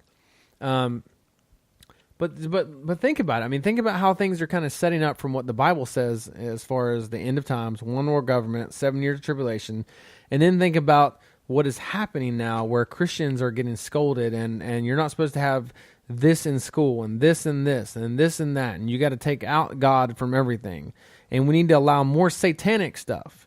Let's allow more Satanists to come through. Let's allow more witchcraft to come through. But yet, the more they're allowing of all this other stuff, like Satanism and witchcraft, the more they're taken away from Christianity and Jesus and God. And that's what it says in the Bible, that by the time that the Antichrist comes, by the time that the one world government comes into fruition, and there are wars and talks of wars and feast and famine and diseases, and that's going to come, and it's already kind of happening. By the time that happens, man, you're either gonna go on the side of Satan or you're gonna go on the side of God. Well, put it this way. And we're kind of getting to that now. Oh yeah, put it this way. And I think they're using politics. Yeah, they are. If you are still here in this world, in this kingdom, by the time the one world government comes, that means you were left behind. It means you know, true believers of Christ believe that, you know, we're going to be caught up in the clouds, raptured or whatever. But if you're still here during that 7-year tribulation period or the time to take the mark of the beast, that means you're going to still be here during that 7-year tribulation period. You didn't get raptured. No. And I mean, I know a lot of conservatives are Christians and so on, but you know, it's one of the things that I will say this right now. I'm not the best Christian and I'm not the best person. None of us are the best people in the world. None of us are perfect. None of us can possibly be perfect. But also I always find this relatively entertaining when I entertain this idea or thought, is that there's so many people out there in America and the world today that say, you know, if you read the Bible in certain aspects, that am I ever going to be good enough to go to heaven, or am I going to ever be good enough to be with God, or whatever the case is. But also, if you tend to read also more into the Bible, if you read the Old Testament and you read some of the other stuff, and you read what happened in the Bible days or the biblical days, you know, when Jesus Christ and all the major characters in the Bible were living, there were a lot of things that happened back then from some of the great people in the Bible that they didn't necessarily always do the right thing. You know, I mean, it's a random saying, but even David and Goliath, you know, and David killed Goliath because, you know, that was his arch nemesis. It was kind of his thing.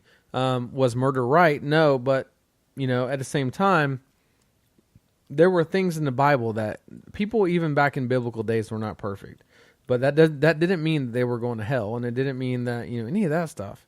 And so, you know, I wrestle with this a lot, and I've wrestled. Well, I haven't really grown up, but the one thing I do know is that God has put me through a lot of stuff. And I know this is not a Christian channel, and it's not something that we talk about, but God has brought me through a lot of stuff that I could not have got through without Him. I know at the end of the day that, you know, you're going to either go to heaven or hell. I believe.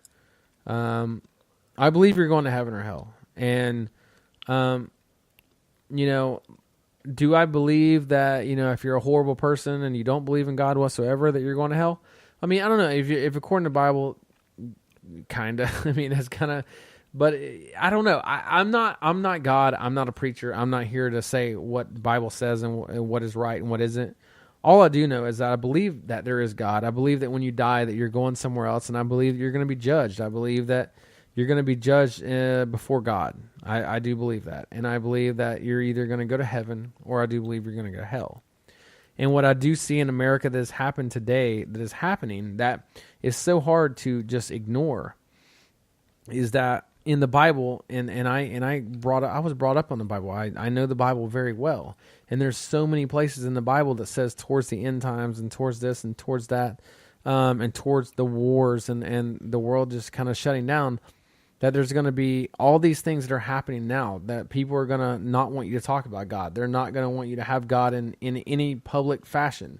You know, they're going to try to push Satanism and other crazy beliefs on you.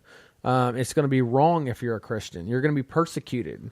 These are all these things that are said in the Bible, in Revelations, and there's so many other chapters that talk about prophecy.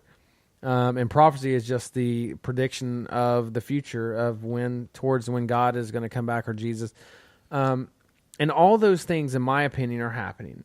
I mean, I think is 100% happening right now. The world has never been at a worse or crazier place, I don't think. I mean, I know there's been crazy places in time, but I'm saying as far as the way that this country is alone, it's on a tipping point. You know, it's always been bumpy, and it's always had hills and mountains and stuff to climb. But at this point, we're at like two massive boulders just balancing on each other, and at any time it could go either way. And I believe that's where we're at. I believe something happened in time or whatever, that it is balancing these two major shifts in beliefs and whatever. And we're balancing on it right now. And it can go either way. What do you mean?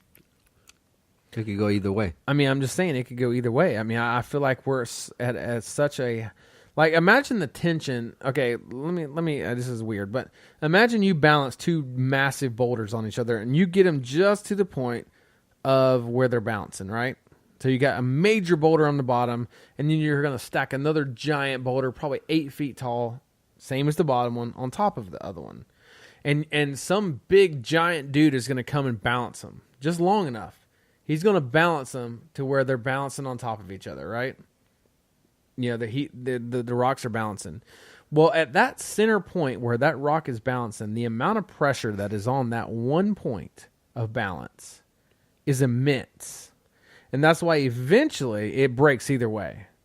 It can't be there forever. But when you say, and I believe we're at a point of immense pressure on society. but when you say it could go either way, you mean good or bad?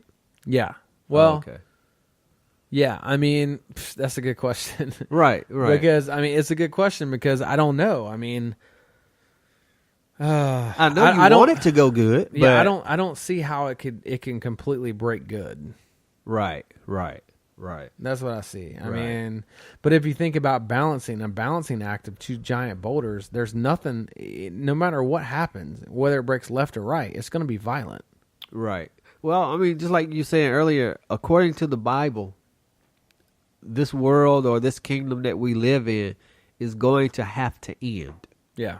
And, you know, and I think Everything ends. Yeah, and I think the boulders that are getting ready to what word did you use when you said it? Yeah, just break. Just I mean, get ready to break. Yeah, they're going to just. I think, you know, they're at that tipping scale. You know, they're on a tipping scale, just like you said. And Well, there's so much pressure from both sides. I Right, mean, right. if you think about it politically, not even race. Let's talk about politics, but there's so much pressure, Republican and Democrat right now. It's like you're either 100% conservative or you're 100% liberal, and either or is completely wrong. And I'm not saying I believe I'm on the right side, but my point is that's a tipping scale. That is 100% opposites. Same thing with race. It's like, you know, race is. I don't think race necessarily is as bad as politics. I believe that most white people and most black people can have conversations with each other without it getting into an argument, but most liberals or Democrats cannot get in conversations with Republicans and conservatives and then not get in an argument. you know what good is having all these, you know, master degrees and doctorate degrees without, you know, you got all these politicians, they got all these degrees, all this education, and they can't keep the country together. I mean, it's like financially, economically, it's like we're falling apart. You got all the education. What? I mean, you wasted your time going to college. But I think it just goes back to it's a brainwashed society, man. No matter how you look at it, it's brainwashed. Like if people could like separate themselves from what they read or listen or watch, I'm including us. But I mean, look, and when we come on the show, we're just real, man. Like we just say what the hell we think. I mean, we're not pushing an agenda either which way or above. I happen to believe 100% in Trump, and I have to believe because he's our only chance right now. And he is. I mean, really, in reality, any president at the time is your only chance. But I feel like Trump has a good chance. But no, I mean, I'm not trying to push anybody in one way or the other. I believe most people that are listening to us are already, along with mostly our beliefs. You're not going to agree with everything, but the thing is like I think society is being pushed so hard right now, so hard towards anti-God, anti-Christian, anti-conservative, anti-good values, anti-good moral values. Anti all the stuff that we were brought up on, and I think that is an issue. if we have this podcast 10 years from now, what are we going to be talking about 10 years from now? I mean, what if we're not even talking about anything because we're hiding out in some middle of the damn woods because of something crazy happened in the United States? That's what it's And it about could to very come well down happen. to. That's what it's about to come down to. It could very well happen, dude. 10 years from now, we're not going to be worrying about podcasts. We're going to be in the woods. That shit can happen. And it can happen for way more than one reason. It can happen not just because of the political climate. It can happen not just because of race war. It can happen whatever. But I mean, just the Trump Space Force thing. I mean, we're about to spend, probably billions of dollars on the Trump Space Force to protect ourselves, our country, from other countries using nuclear warheads to completely demolish this country in a whole. And if they can possibly do that, then we will be in the woods. I mean, we will. We'll be having to survive on our own. Oh yeah, without a doubt. It's just scary, man. It's one thing to say that, make America great again, and you can do that. And I believe that he is currently doing that. But it's also another thing to know or to think, what's going to happen when a Democrat or a Democratic House or whatever gets them back in office. It's going to be a constant flip-flop. I mean, I don't know that any one party will ever win anything necessarily, but I believe all it will do eventually is cause us to all hate each other in some way or another. And that's what's happening right now. It's like you're on one side of the fence or you're on the other. And if you're not on this side, you're wrong. If you're not on that side, you're wrong. But I do firmly believe that the side that I'm on, which is I believe in God, I believe in Jesus, I believe in our country, I believe in our president, I believe that all people are created equal. I do. I believe Trump believes that. I mean, and that's genuinely, that's why I support Trump, is I believe that Trump believes that everybody is created equal. I don't think that he looks down on black people. I don't think he's racist whatsoever. I think if anything, you might be able to say that, before Trump was ever president, Trump wouldn't hang out with your ass if you ain't rich.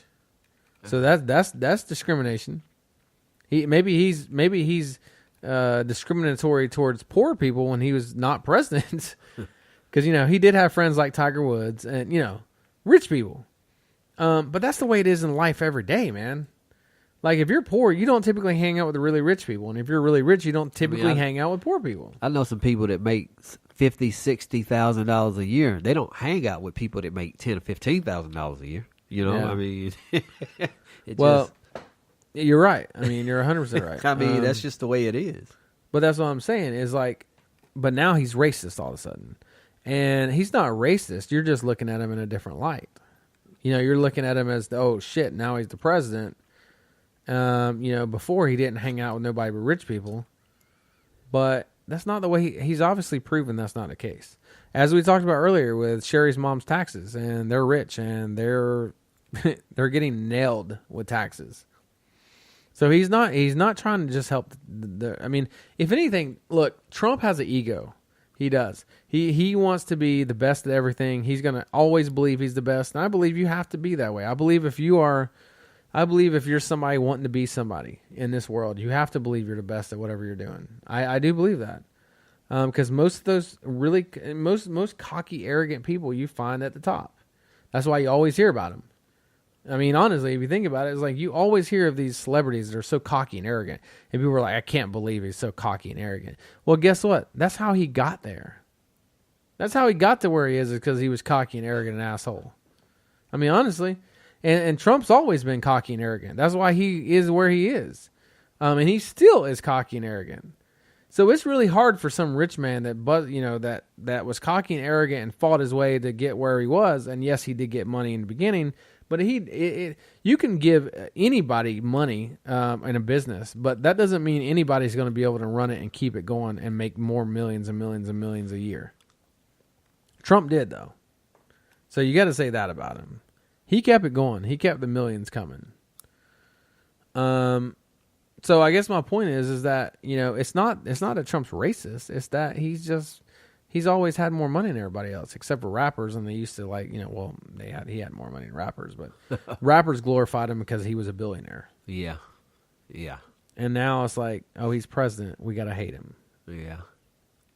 But what do you think about just the whole, social economics of things? It's like, You don't believe Trump's racist, do you?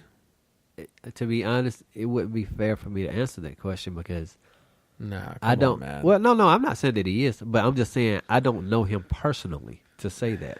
No, you don't.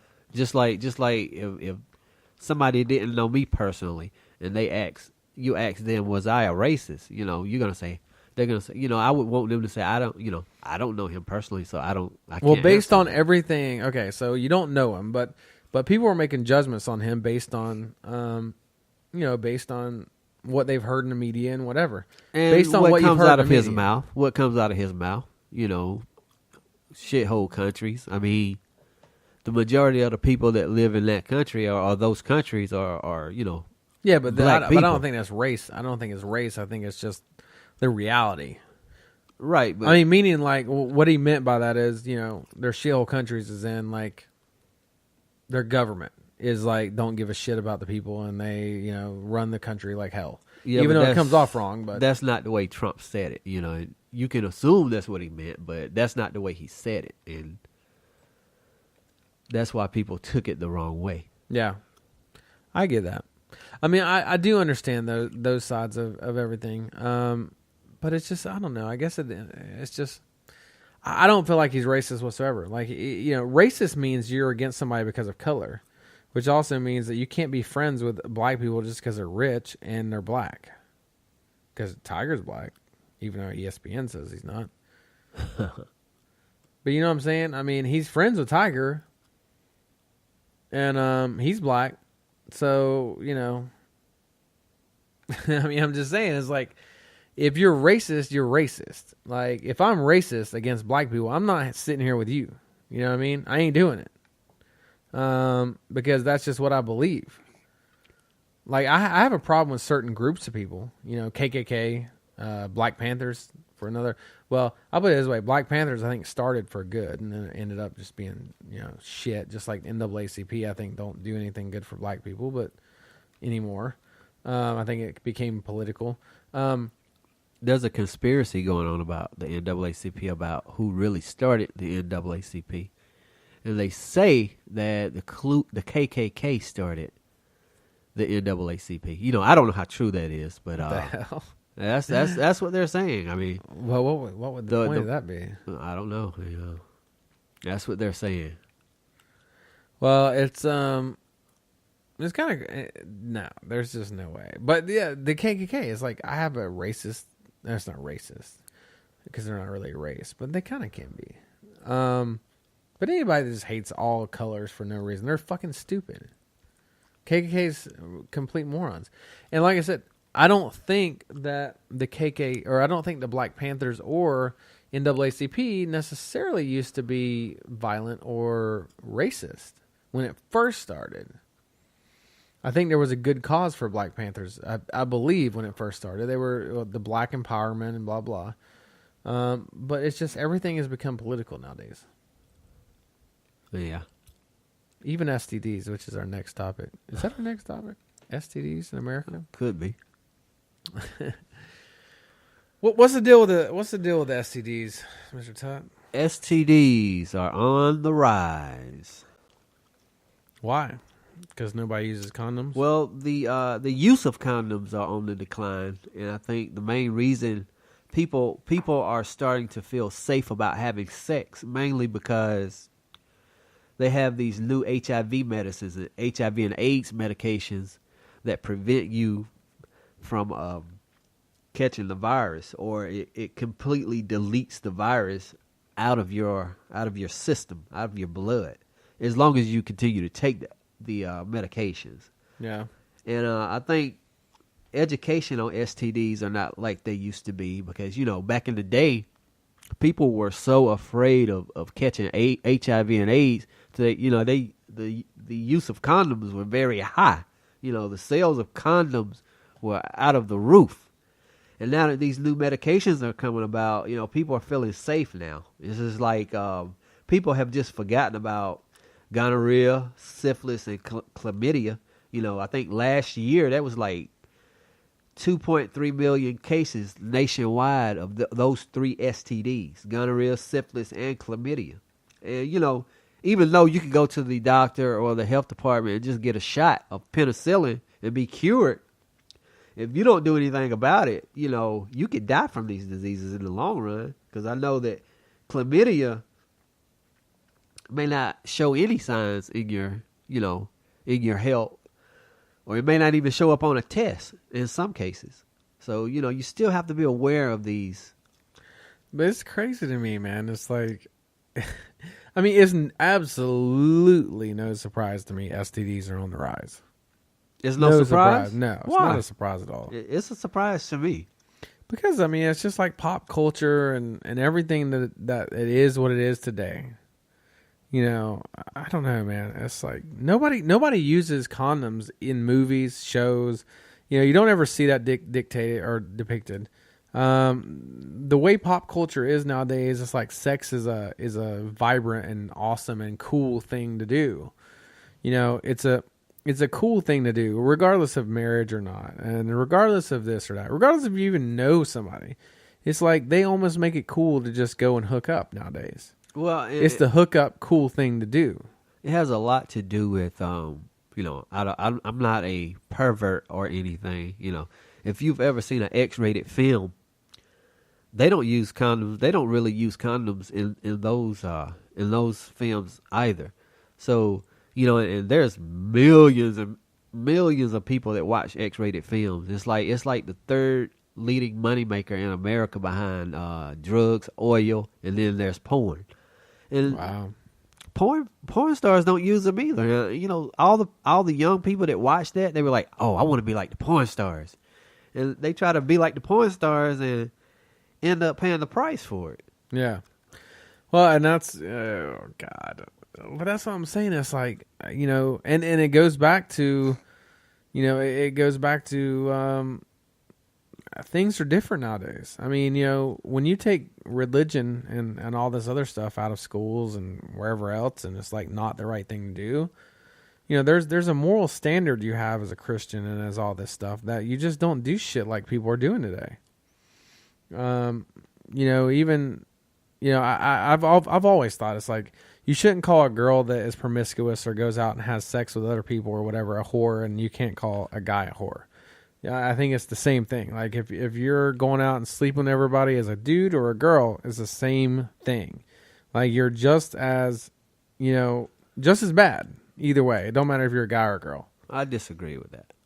Why do you say that? In a sense. I mean, if a woman, to me, a woman's body is precious. And I think she should reserve herself for that special person instead of out there giving it to everybody. Yeah, but why? But the point is for women. But this is the problem, maybe, and it's not just it's everybody. But it's like, why do I have to reserve myself? Why do I gotta not have fun? Why do I gotta do that? And you can have fun, but you can go out and have fun. But why can guys do it and girls can't? Power. Man, God gave man the power. Unfortunately not, because that is God gave man the power. That is definitely not true. Hey, King Solomon had 700 wives and 300 concubines. There's no woman in the Bible that had that many husbands and concubines. Yeah, but it's still at the end of the day, man. It's I think if you're a female and you go out and have sex with 20 guys and you should be ashamed. Yeah, and same with the dude. Same with a guy. If you go out and have sex with 20 dudes, I'm kidding. No, if you go out and have sex with 20 girls, you're just the same damn thing, man. It's 100% the same thing. 100%. Now, you was 20 years old. You went out and had sex with 20 girls. Your ego, you know how that would make you feel? I mean, your chest like a piece of shit. Your chest would be so stuck out, man. But 20 years later, I don't know if you would really appreciate it. But honestly, no, you're right. I mean, in this age and maturity. Yeah. Maturity levels account for that. I mean, it's one thing to to want to have sex. But it's another thing to go out there and be proud of having sex with multiple people. But you were right on with that's what's wrong with this country, and that's why STDs are on the rise, man. It's like, even as women nowadays, it's like the more dudes you hook up with, it seems like, not women. I'm not going to say woman, a women, a woman. I'm going to say girls. Girls are, it's cool if you hook up with this many dudes. That's a cool thing to do. And as a boy, it's cool if you hook up with this many girls. But as a man and a woman, man, you're respectful. You don't want the hookup count. You want the one that counts. Yeah, but let me ask you this. Does that make sense? Yeah, but let me ask you this. Who's going to find love or marriage first? A man that has slept with 50 women or a woman that has slept with 50 men? That man is going to, because I have no idea. I'm not saying that woman won't ever find love, but once a man knows that she's been, she got a lot of flyer miles on her, he's going to think twice about it. I mean, and he shouldn't judge the woman now. I mean, she's not perfect. She might have did some things that she regretted. Yeah, but what did that dude do? Because the guy might have been the same damn thing, and the woman could look right back at him. Because trust me, they do. Oh yeah, that's true. I've heard women talk about that. But my point is, when I said a woman should reserve herself, she has a precious body, and at the end of the day, that man is going to find love or marriage before that woman. The man is going to find love. Why? I'm confused by that. Why is the man going to find love? Yeah, why is the guy going to find love? Because, just like you said, people tend to look down on women that are that way. That, is out there with frequent. And you don't think girls look down on dudes that like that? Not like we look down on women, no. I don't know. No. I mean, a lot of women do. Okay, do. No, you're right. No, I'm going to agree with you on this because I'm getting on board with where you're going with this. Even right. I don't know if you're going where you're going with this. But at the end of the day, it's women. It's your damn fault. Say what? It's women's fault then. Why? Because women are not holding men accountable for doing the same shit they do. Right, exactly. Right, that's partly true. Yeah, it is. I mean, yeah. The women are not holding the men accountable. Women are not calling the men whores for having sex with 20 people and not holding them accountable. Some women, and I do know this, some women think it's cooler for a guy that has slept with more dudes. I mean, look at some of these like Dan Bilzerian and all this shit. He is a complete male whore, but girls love him. Right. And it's like attractive to them. Right. And I get what you're saying. Like, guys don't necessarily want to go sleep with the town whore. With someone that has slept with everyone in town. Right. You know what I mean? Right. But girls sometimes find that attractive. Girls, I'm saying. And why I keep saying girls is because women do not buy that shit. They do not go for that shit. They're not going to go for that shit because women know what they want. And they're not going to waste their time anymore in 2018 on dudes that are pieces of shit. They just ain't going to do it. I'm telling you right now. So, when it all comes down to it, I don't think women or men, I don't think women should be judged any differently than men, no matter how many people they have sex with. But I do think that women need to hold men more accountable. And I think that's the problem. I think the problem is that in a whole, the woman, women just assume dudes are pieces of shit. You know what I mean? It's like, yeah, he's probably definitely had sex with all kinds of people. So whatever. It's all about power. That's all men. It's all about the power God gave man, bro. Yeah, but God didn't. But I'm telling you, God gave man that power, man, and it's been with us ever since, bro. I'm telling you, it's been with us ever since. Oh man, you're gonna get your ass kicked. Not by me though. By people though. By women that are listening to this show. I'm just being real, bro. Yeah, y'all don't know where he lives, but just so you know, it ain't where I live. I'm just being real, bro. It's all about that power, man. The power of the man. Yeah, I don't buy that. Have you ever heard any woman criticize King Solomon for having 1,000 women? No, you've never heard any woman criticize King Solomon for that. And in the Bible, it says that no whores or whoredoms or something like that shall enter the kingdom of heaven, and no effeminate man will enter the kingdom of heaven. So So what does that mean? No, I mean if you don't repent, if you're a whorish and you don't repent, you won't be going. If you are a effeminate man, which is, A whore? Man whore? no. Oh. The Oh. So if you're I ain't gay. If you, a sin is a sin, but let's just say if you are gay, I got you. and I'm you don't keeping it real. and if you don't repent, no, you won't. All right. You're not. So what does it say about men whores? Man whores. It's got to say something I in there can't find somewhere. that in the Bible. It's got to say something in there. I can guarantee you that, man. Well, it does say adulteress or whatever, I mean, but that's. I would consider that being a whore. Adulteress. Wouldn't Well, you? I think I consider an adulterous man. I consider that a man sleeping with another man's wife. Now, if a man sleeps with another woman and that woman is not married, No, but what if the girl isn't married and he's sleeping with the girl and he's married? according to the Bible, that's not adultery. Okay. Oh my God, you're on crack. I think you're reading that Bible But wrong. at the same time, I mean, I think you're reading the Bible wrong. I'm just saying. I'm just saying, man. King Solomon did it. Yeah, You know, I and don't know. God said King Solomon was the wisest king. And he had 1,000 of them. Is this why black people are considered pimps? Maybe. I think it might have a lot to do with it. I think y'all all believe this shit is the crazy thing.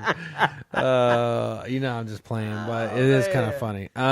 Well, my personal stance, ladies, and my headphones are doing some weird stuff right now. Is it really? Yeah, but I think it's because my headphone adapter is a little messed up. But anyway, Yeah. Can you hear I me? believe men whores are whores just the same as women whores. And, I guess everybody is entitled to their opinion. it is, but it's I don't know, man. It really goes back to the whole STD thing, man. It's like I don't think anybody believes they're whores anymore. I think Evidently everyone not. thinks that having sex with everybody is the cool thing to do nowadays, Oh, wow, man. and it's just not. It's Wow. not. Like, I don't know, man. Now that I'm older, I think all of us have been there and done that. But I think at one point in time in a younger day, you didn't think of sex the same way. You thought, I think a lot of people thought of sex as hooking up. It's like, hey, I just got to have sex, or you got to do this, or you got to do that. And it makes you feel good or whatever the hell. And then, of course, some of you probably didn't have sex until marriage, and that's fine. And they are awesome. But I'm saying for the rest of us, sex used to be looked at least as far as me, differently. And now that I'm married and I'm a mature adult, I just don't look at sex the same way. I look at sex and making love as something you share with your partner and something that deepens your love or your connection with that person. So man, it takes these young cats a while to learn that, but some of these young dudes never learn that. Actually, people. And there's polygamous. What the hell is that called? Polyunamorous. The people that have multiple wives, they have a freaking polygamous, Yeah, or whatever. polygamous, yeah. Polygamist or whatever. Yeah, that's polygamy. Whatever. Yeah. But actually, people are having less sex these days. Really? Yeah, they are. They really are. Why? I don't know, man. Is it because of all the STDs they have?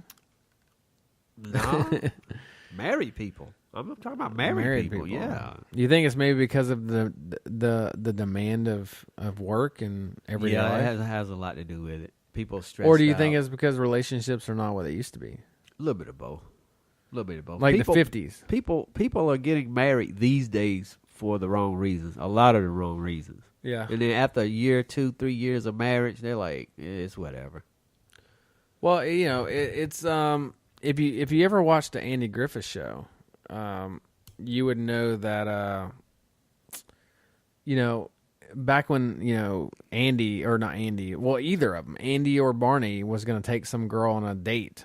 It was like it was like they got ready for like 3 hours the week before to take this girl on a date. They opened the door. They did all the cordial things that you do to a girl when you're taking them on a date. It wasn't about, you didn't hear Barney and Andy in there and be like, man, you gonna hit that tonight? Oh yeah, I'm gonna hit that, man. I got, hey man, she's hot, right? I should not be able. You didn't hear that shit, man. It was like, man, she's the most beautiful girl I've ever seen in the whole world. I want to fall in love with her. I want to do this. It wasn't about having sex with her, Yeah. And nowadays it's more about having sex or hooking up than it is finding somebody that you give a shit. And then you wonder why the world is so screwed up. Yeah. Yeah, you're exactly right. And it's always funny. It's weird, and I know this sounds funny, but it's always funny when I see Facebook posts or posts like that people are saying, I've been single for, I think this is hilarious. They're like, I've been single for 3 years. I say this because I see girls saying this shit more than dudes, but they're like, there ain't no man that is, or what, how is it they say it? Sorry. I want to get this right. They say, I've been single for 3 years and there ain't no man that I found yet that loves me or does whatever they can for me or whatever.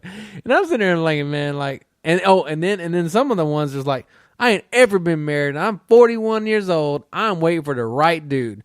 And you're thinking automatically like, man, if you 41 and never been married or never had a good relationship, man, something wrong with you. Like, it ain't like good people are usually taken. Wow. Something's wrong with you.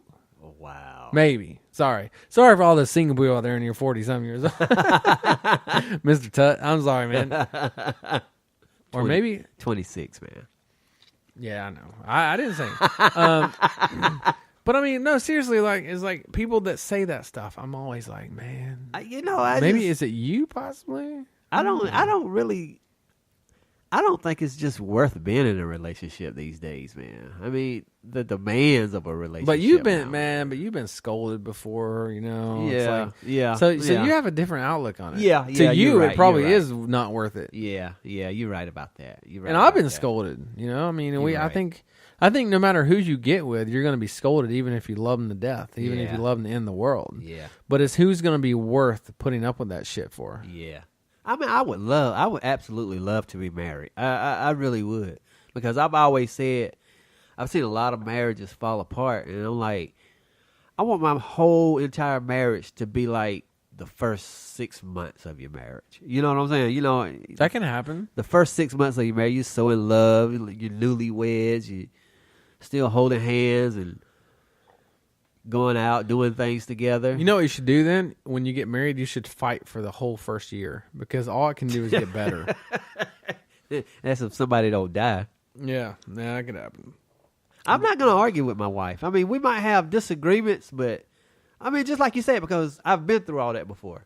Yeah. I'm not with all that arguing, man. Well, the thing is, Sherry and I have argued. I mean, we've had our things, but I also think we care enough about each other to argue. Right. Well, I mean, it doesn't mean you hate each other because you No. argue. It's just that I've did it so much before in a relationship. It's like I'm through with it. That's probably why I can't get in a relationship, because I won't argue with a girl or a woman. Yeah, and then they think you don't care. Yeah. Time she starts to open that mouth and start arguing, like, okay, I'm going bye. Yeah, then they think you don't care, and they're like, oh my god, he don't care. Exactly. And then if you argue, you don't care either. Yeah, exactly. No, but it's true. I mean, I'm just saying it's I think you got to find the person that you care enough to argue with. Yeah. And the person that, no matter what, at the end of the day, you're gonna wake up and you're gonna say, man, I love this person. I want to make it work, whatever. I believe part of fighting is passion, and I'm not saying, but passion can, I've always said this: passion can warm your house or warm your heart, or it can burn your house down. Yeah. It's one of the two.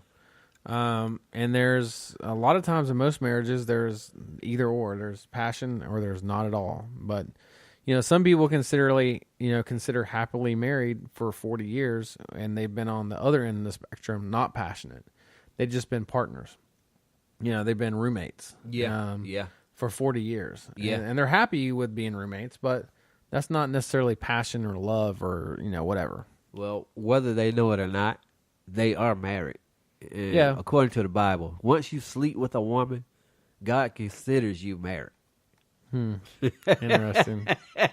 Seriously, that's So how the many law. times have you been married, Mr. Tut? About 100. Nah, just, Oh my god! quite a Mr. Tuck's few. married Yeah, 100 times. We that was in my getting to it younger now. days. Now We that was in my younger days. We are getting to the beef of it. Well, that's interesting. You know, I know we definitely got a little off topic with that. But, Yeah. Yeah, but it's always good, man. We're here to get off topic, man. We don't care. We just wanna give you guys what we're thinking, and that's the whole thing with this. You got anything else for tonight, Mr. Tuck? man. Let's talk about the NYPD, What's up with that? New York City. What are they doing? They're doing nothing wrong. Oh, that's good. Now, the That's New a good York thing. City, the NYPD are no longer arresting most public people for smoking pot in the public. Ooh. Oh, yeah. Really? Really? Now, what is the law in New York? Do you know? As far as what? Marijuana. Do they have anything legal there or no? Do they have Medical marijuana is, but that's it. Because when I was up there, man, I used to see, believe it or not, I used to see marijuana trucks on the side of the road. I'm like, that can't be what I think it is. Wow. But the thing about it, you can, if they stop you or see you walking or see you smoking, you can have up to 25 grams of marijuana in your pocket and not get into trouble. But you still can go to jail if you are smoking or if you have marijuana on you, if you have a warrant or if you're on probation, things of that matter. But if you don't, if you're just a regular person, they can give you a court summons and fine you $100. Yeah. Well, you know who the mayor of New York is? This isn't Bloomberg still, right? No, it's Kumo. Yeah. Kumo. But he's Democrat. Is he? Yeah. So obviously he's going to be pro weed. It's just a matter of time before it's legal anyway. Yeah. They're trying to legalize it. They're just taking little baby steps towards it. Yeah, I mean, I think the weed thing is ridiculous. I think we spend way too much money in America policing marijuana. I don't think that they should be able to smoke it in the public, because I mean, you got kids walking by, and you got 3 or 4 male or female adults on the sidewalk, because there's Yeah. a lot of sidewalks in New York City. If I'm walking by with my 2 or 3 year old child, I don't want to smell marijuana. Take that inside or something. But I don't make the laws up there, so I can't speak on that. No, I mean, I agree. I mean, I think it should be, that's the whole reason that you can't drink in public or, Right, whatever. exactly. If you can't drink in public, why can't you smoke? Yeah, I You know? mean, I don't like that law. Look, if you're going to legalize weed, make it to where you have to smoke it in your house in your own personal, space. But marijuana, I think, is a life sin or is a godsend drug to a lot of people. I believe, it's literally saved kids' lives that have been having massive seizures. Oh, yeah. 300 a day. Yeah. It's saved lives. And a lot of people say, well, that's the CBD in the weed. No, it's not, because let me explain something about CBD and marijuana, or CBD and THC. CBD is not the miracle drug that everyone thinks it is. CBD oil is only good when it is inhibited by THC. And THC allows the CBD to actually do what it's supposed to do and the healing properties of marijuana. So when you take the THC out of CBD, you do get some benefits. It can calm anxiety and do some of these other things, but it doesn't really effectively work against diseases and really curing people like THC and CBD do. There's a study out there actually that says that marijuana smokers, people that smoke marijuana, even though they do consider smoking marijuana the less healthy way of consuming marijuana and of all ways, but they do say that people that smoke marijuana are 40 times less likely to get lung cancer than someone that has never smoked anything in their life. I know some people that smoke marijuana all the time, and they are completely healthy. They can't gain weight. They never get sick. I'm like, dang. Yeah, I mean, it does help a lot. I mean, there's been people that I don't know, man. You can. It's like, I don't know. Back in the 60s and 50s, especially, and all that, man, it was like marijuana. You would think was like heroin. back then. You think so? Yeah, I mean that's what people thought of it as. It was that bad. I mean, Yeah, that's what people really was. I thought it was very popular. Well, it was popular in the 70s, especially.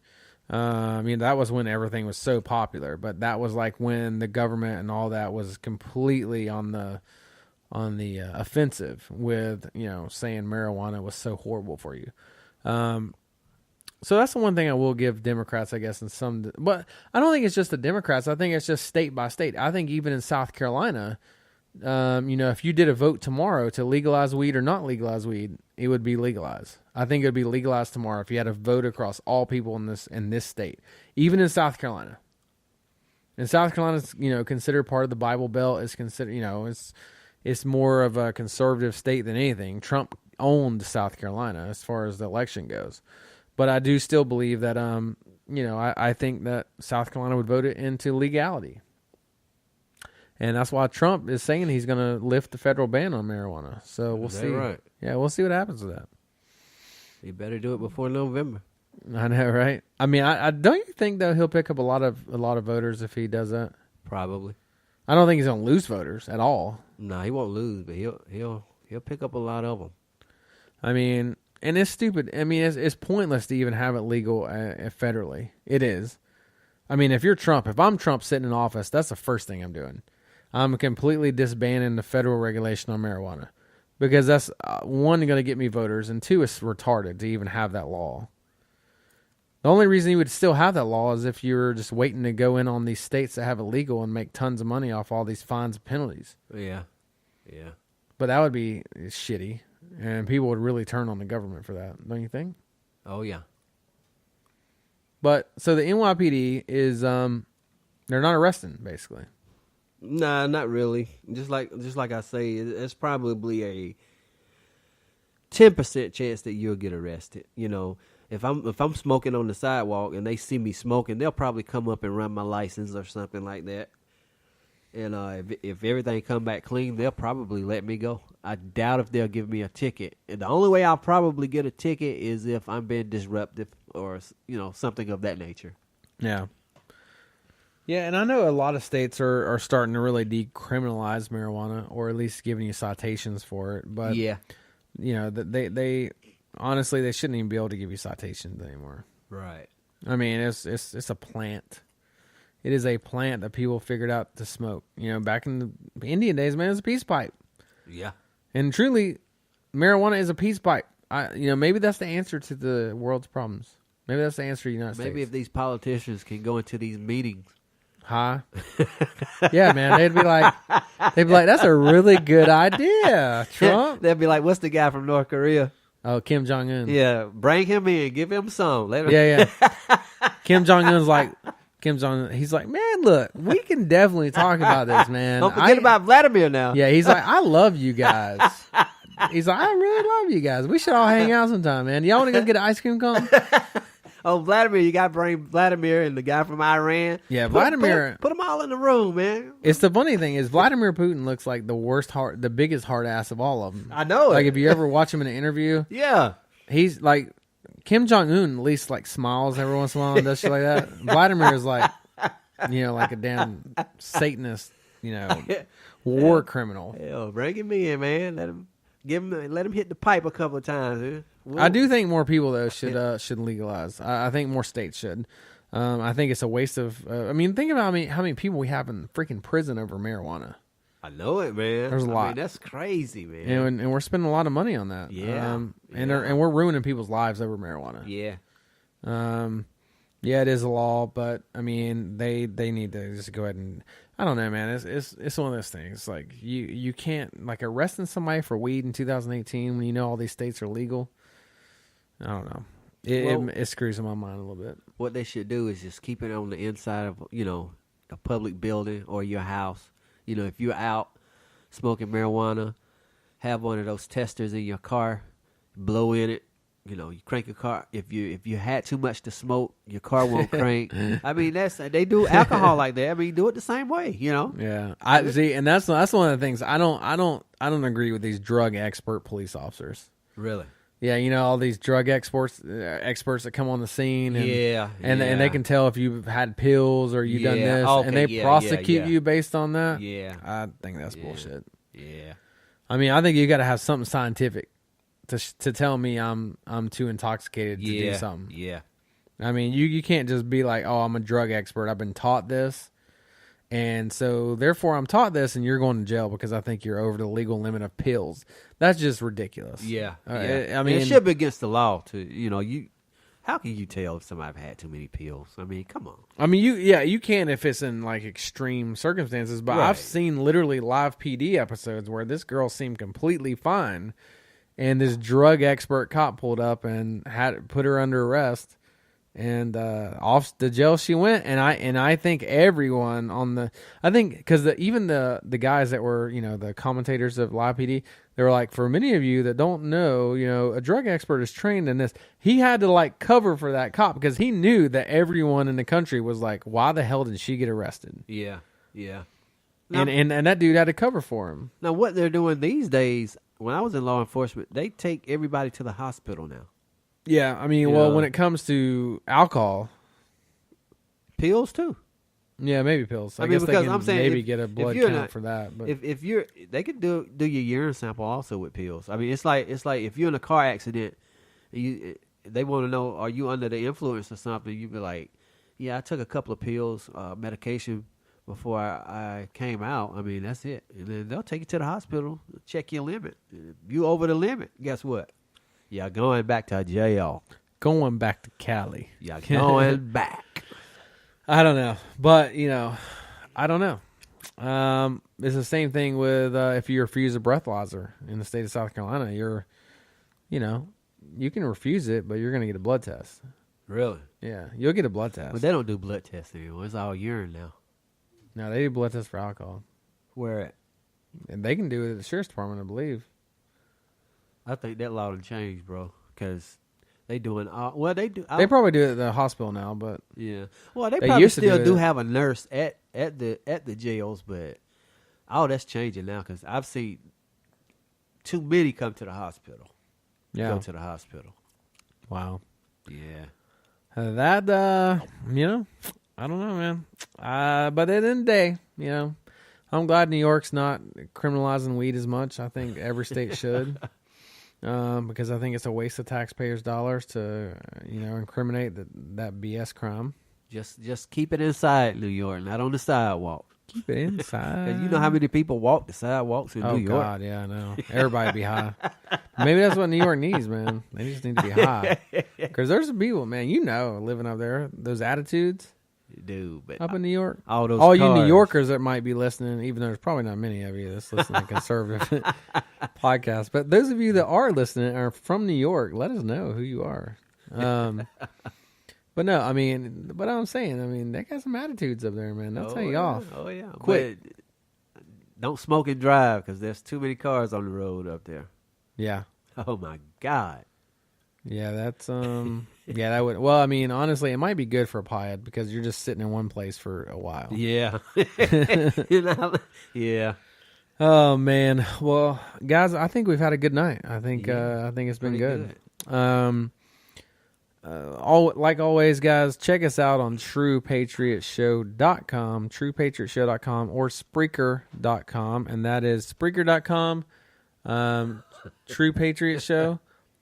And but yeah, I'm glad you guys came with us tonight and experienced our craziness again, right? Hopefully, I'll be a little bit better health-wise next week, man. Yeah, he's under the weather tonight. Oh my God, I can't hear myself think, y'all. Yeah, he is for sure under the weather. But guys, thank you so much for hanging out with us. Spread the word, share our podcast, share our website, share whatever you can, man. We got to get the message out there. We got to keep it going, man. We got to not be censored, and you guys are the only ones that can help us with that. So do what you can to help us. Reach out to us, send us messages, send us whatever you want to. Let us know what you agree, disagree with, and we'll be sure to respond. But until next time, Chad Freeman's out. Peace out. Have it going, guys.